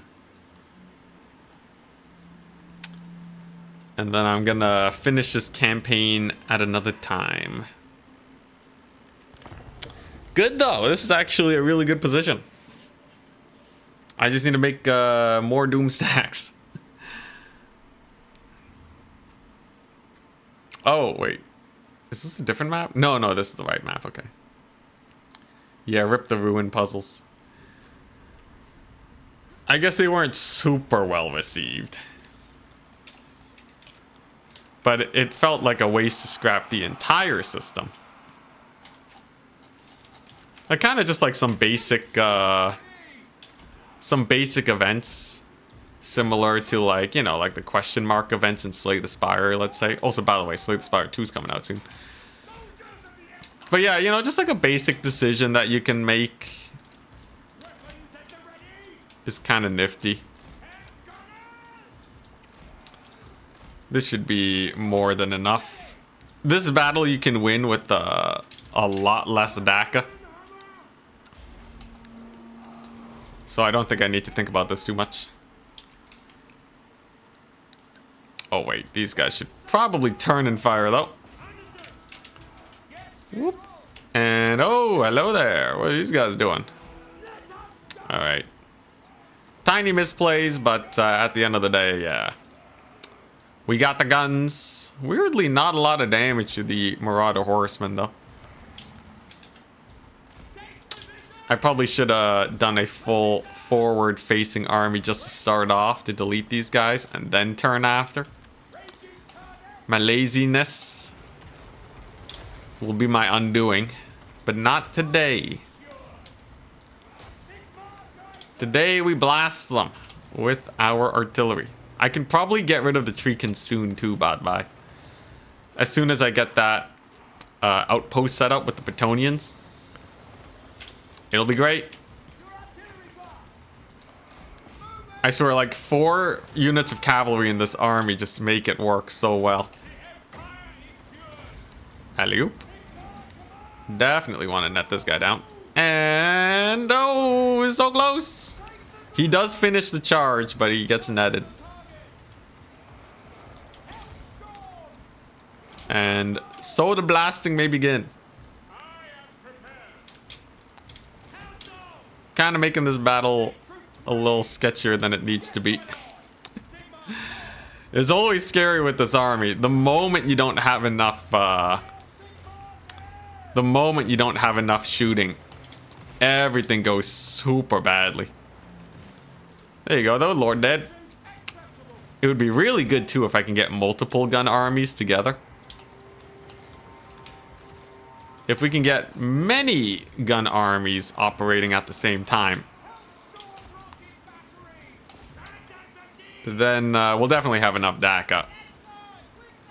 And then for, you know, if there's multiple enemy armies, then I can lightning strike. At least that's the plan. Okay, France needs to land now before this thing accidentally shoots him out of the sky. That would be bad. I will say, these rocket batteries have a tendency to friendly fire. You gotta be real careful. Can never have enough DACA. I'm still waiting for 40k, man. 40k will get close to the amount of DACA that I am looking for. Fun fact, I was actually, I think I was the first person to ever make full DACA builds work in multiplayer. That is the one thing I have to my name. Quite glorious. Oh crap, here come the dogs. Dogs we can deal with though. I have my guns. I have my nets. We just gotta chuck it out immediately. Oh dang, dude, the wall of lead actually slowed them down. Little horseman volley. Actually mostly whiffed on the iron sides. Good to see, good to see. Okay, nice. Jeez, this tiny little Norskin force needs this much DACA. Very nice though, very nice. You know, I wonder if 1 HP would actually be pretty chill with wood elves. I think any faction that kites could actually pull it off fairly well. All right, and one more army to deal with. Yeah, the Kraken King. The glory days. Although I never really won a ton of tournaments back then. I think I actually have more like full tournament wins now. Like I'm getting them more consistently than I did before. Back then the competition was steep. But the overall skill level was much lower. It was considered rather impressive to dodge spells. And the unit sizes were smaller. Oh, jeez. Don't you dare accidentally friendly fire these guys. But yeah, the spell dodging was easier back then. Units were way more maneuverable and such. But only a handful of players could do it. Now, like, even a lot of mid-level players, you'll see them dodging, like, Searing Dooms and such against cavalry. It's kind of crazy how much the overall skill level has changed.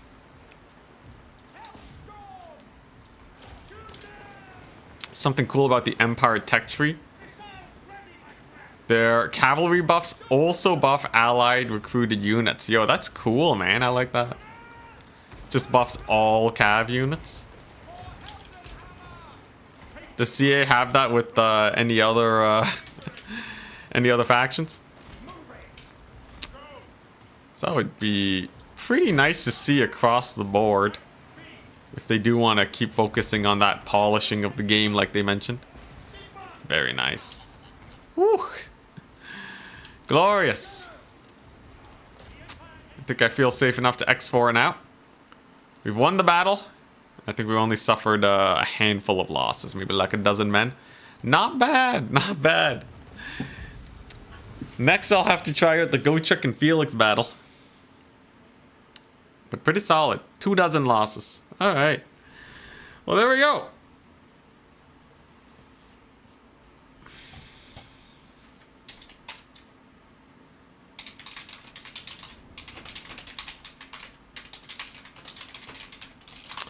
Well, anyways, I think I'll be wrapping it up now.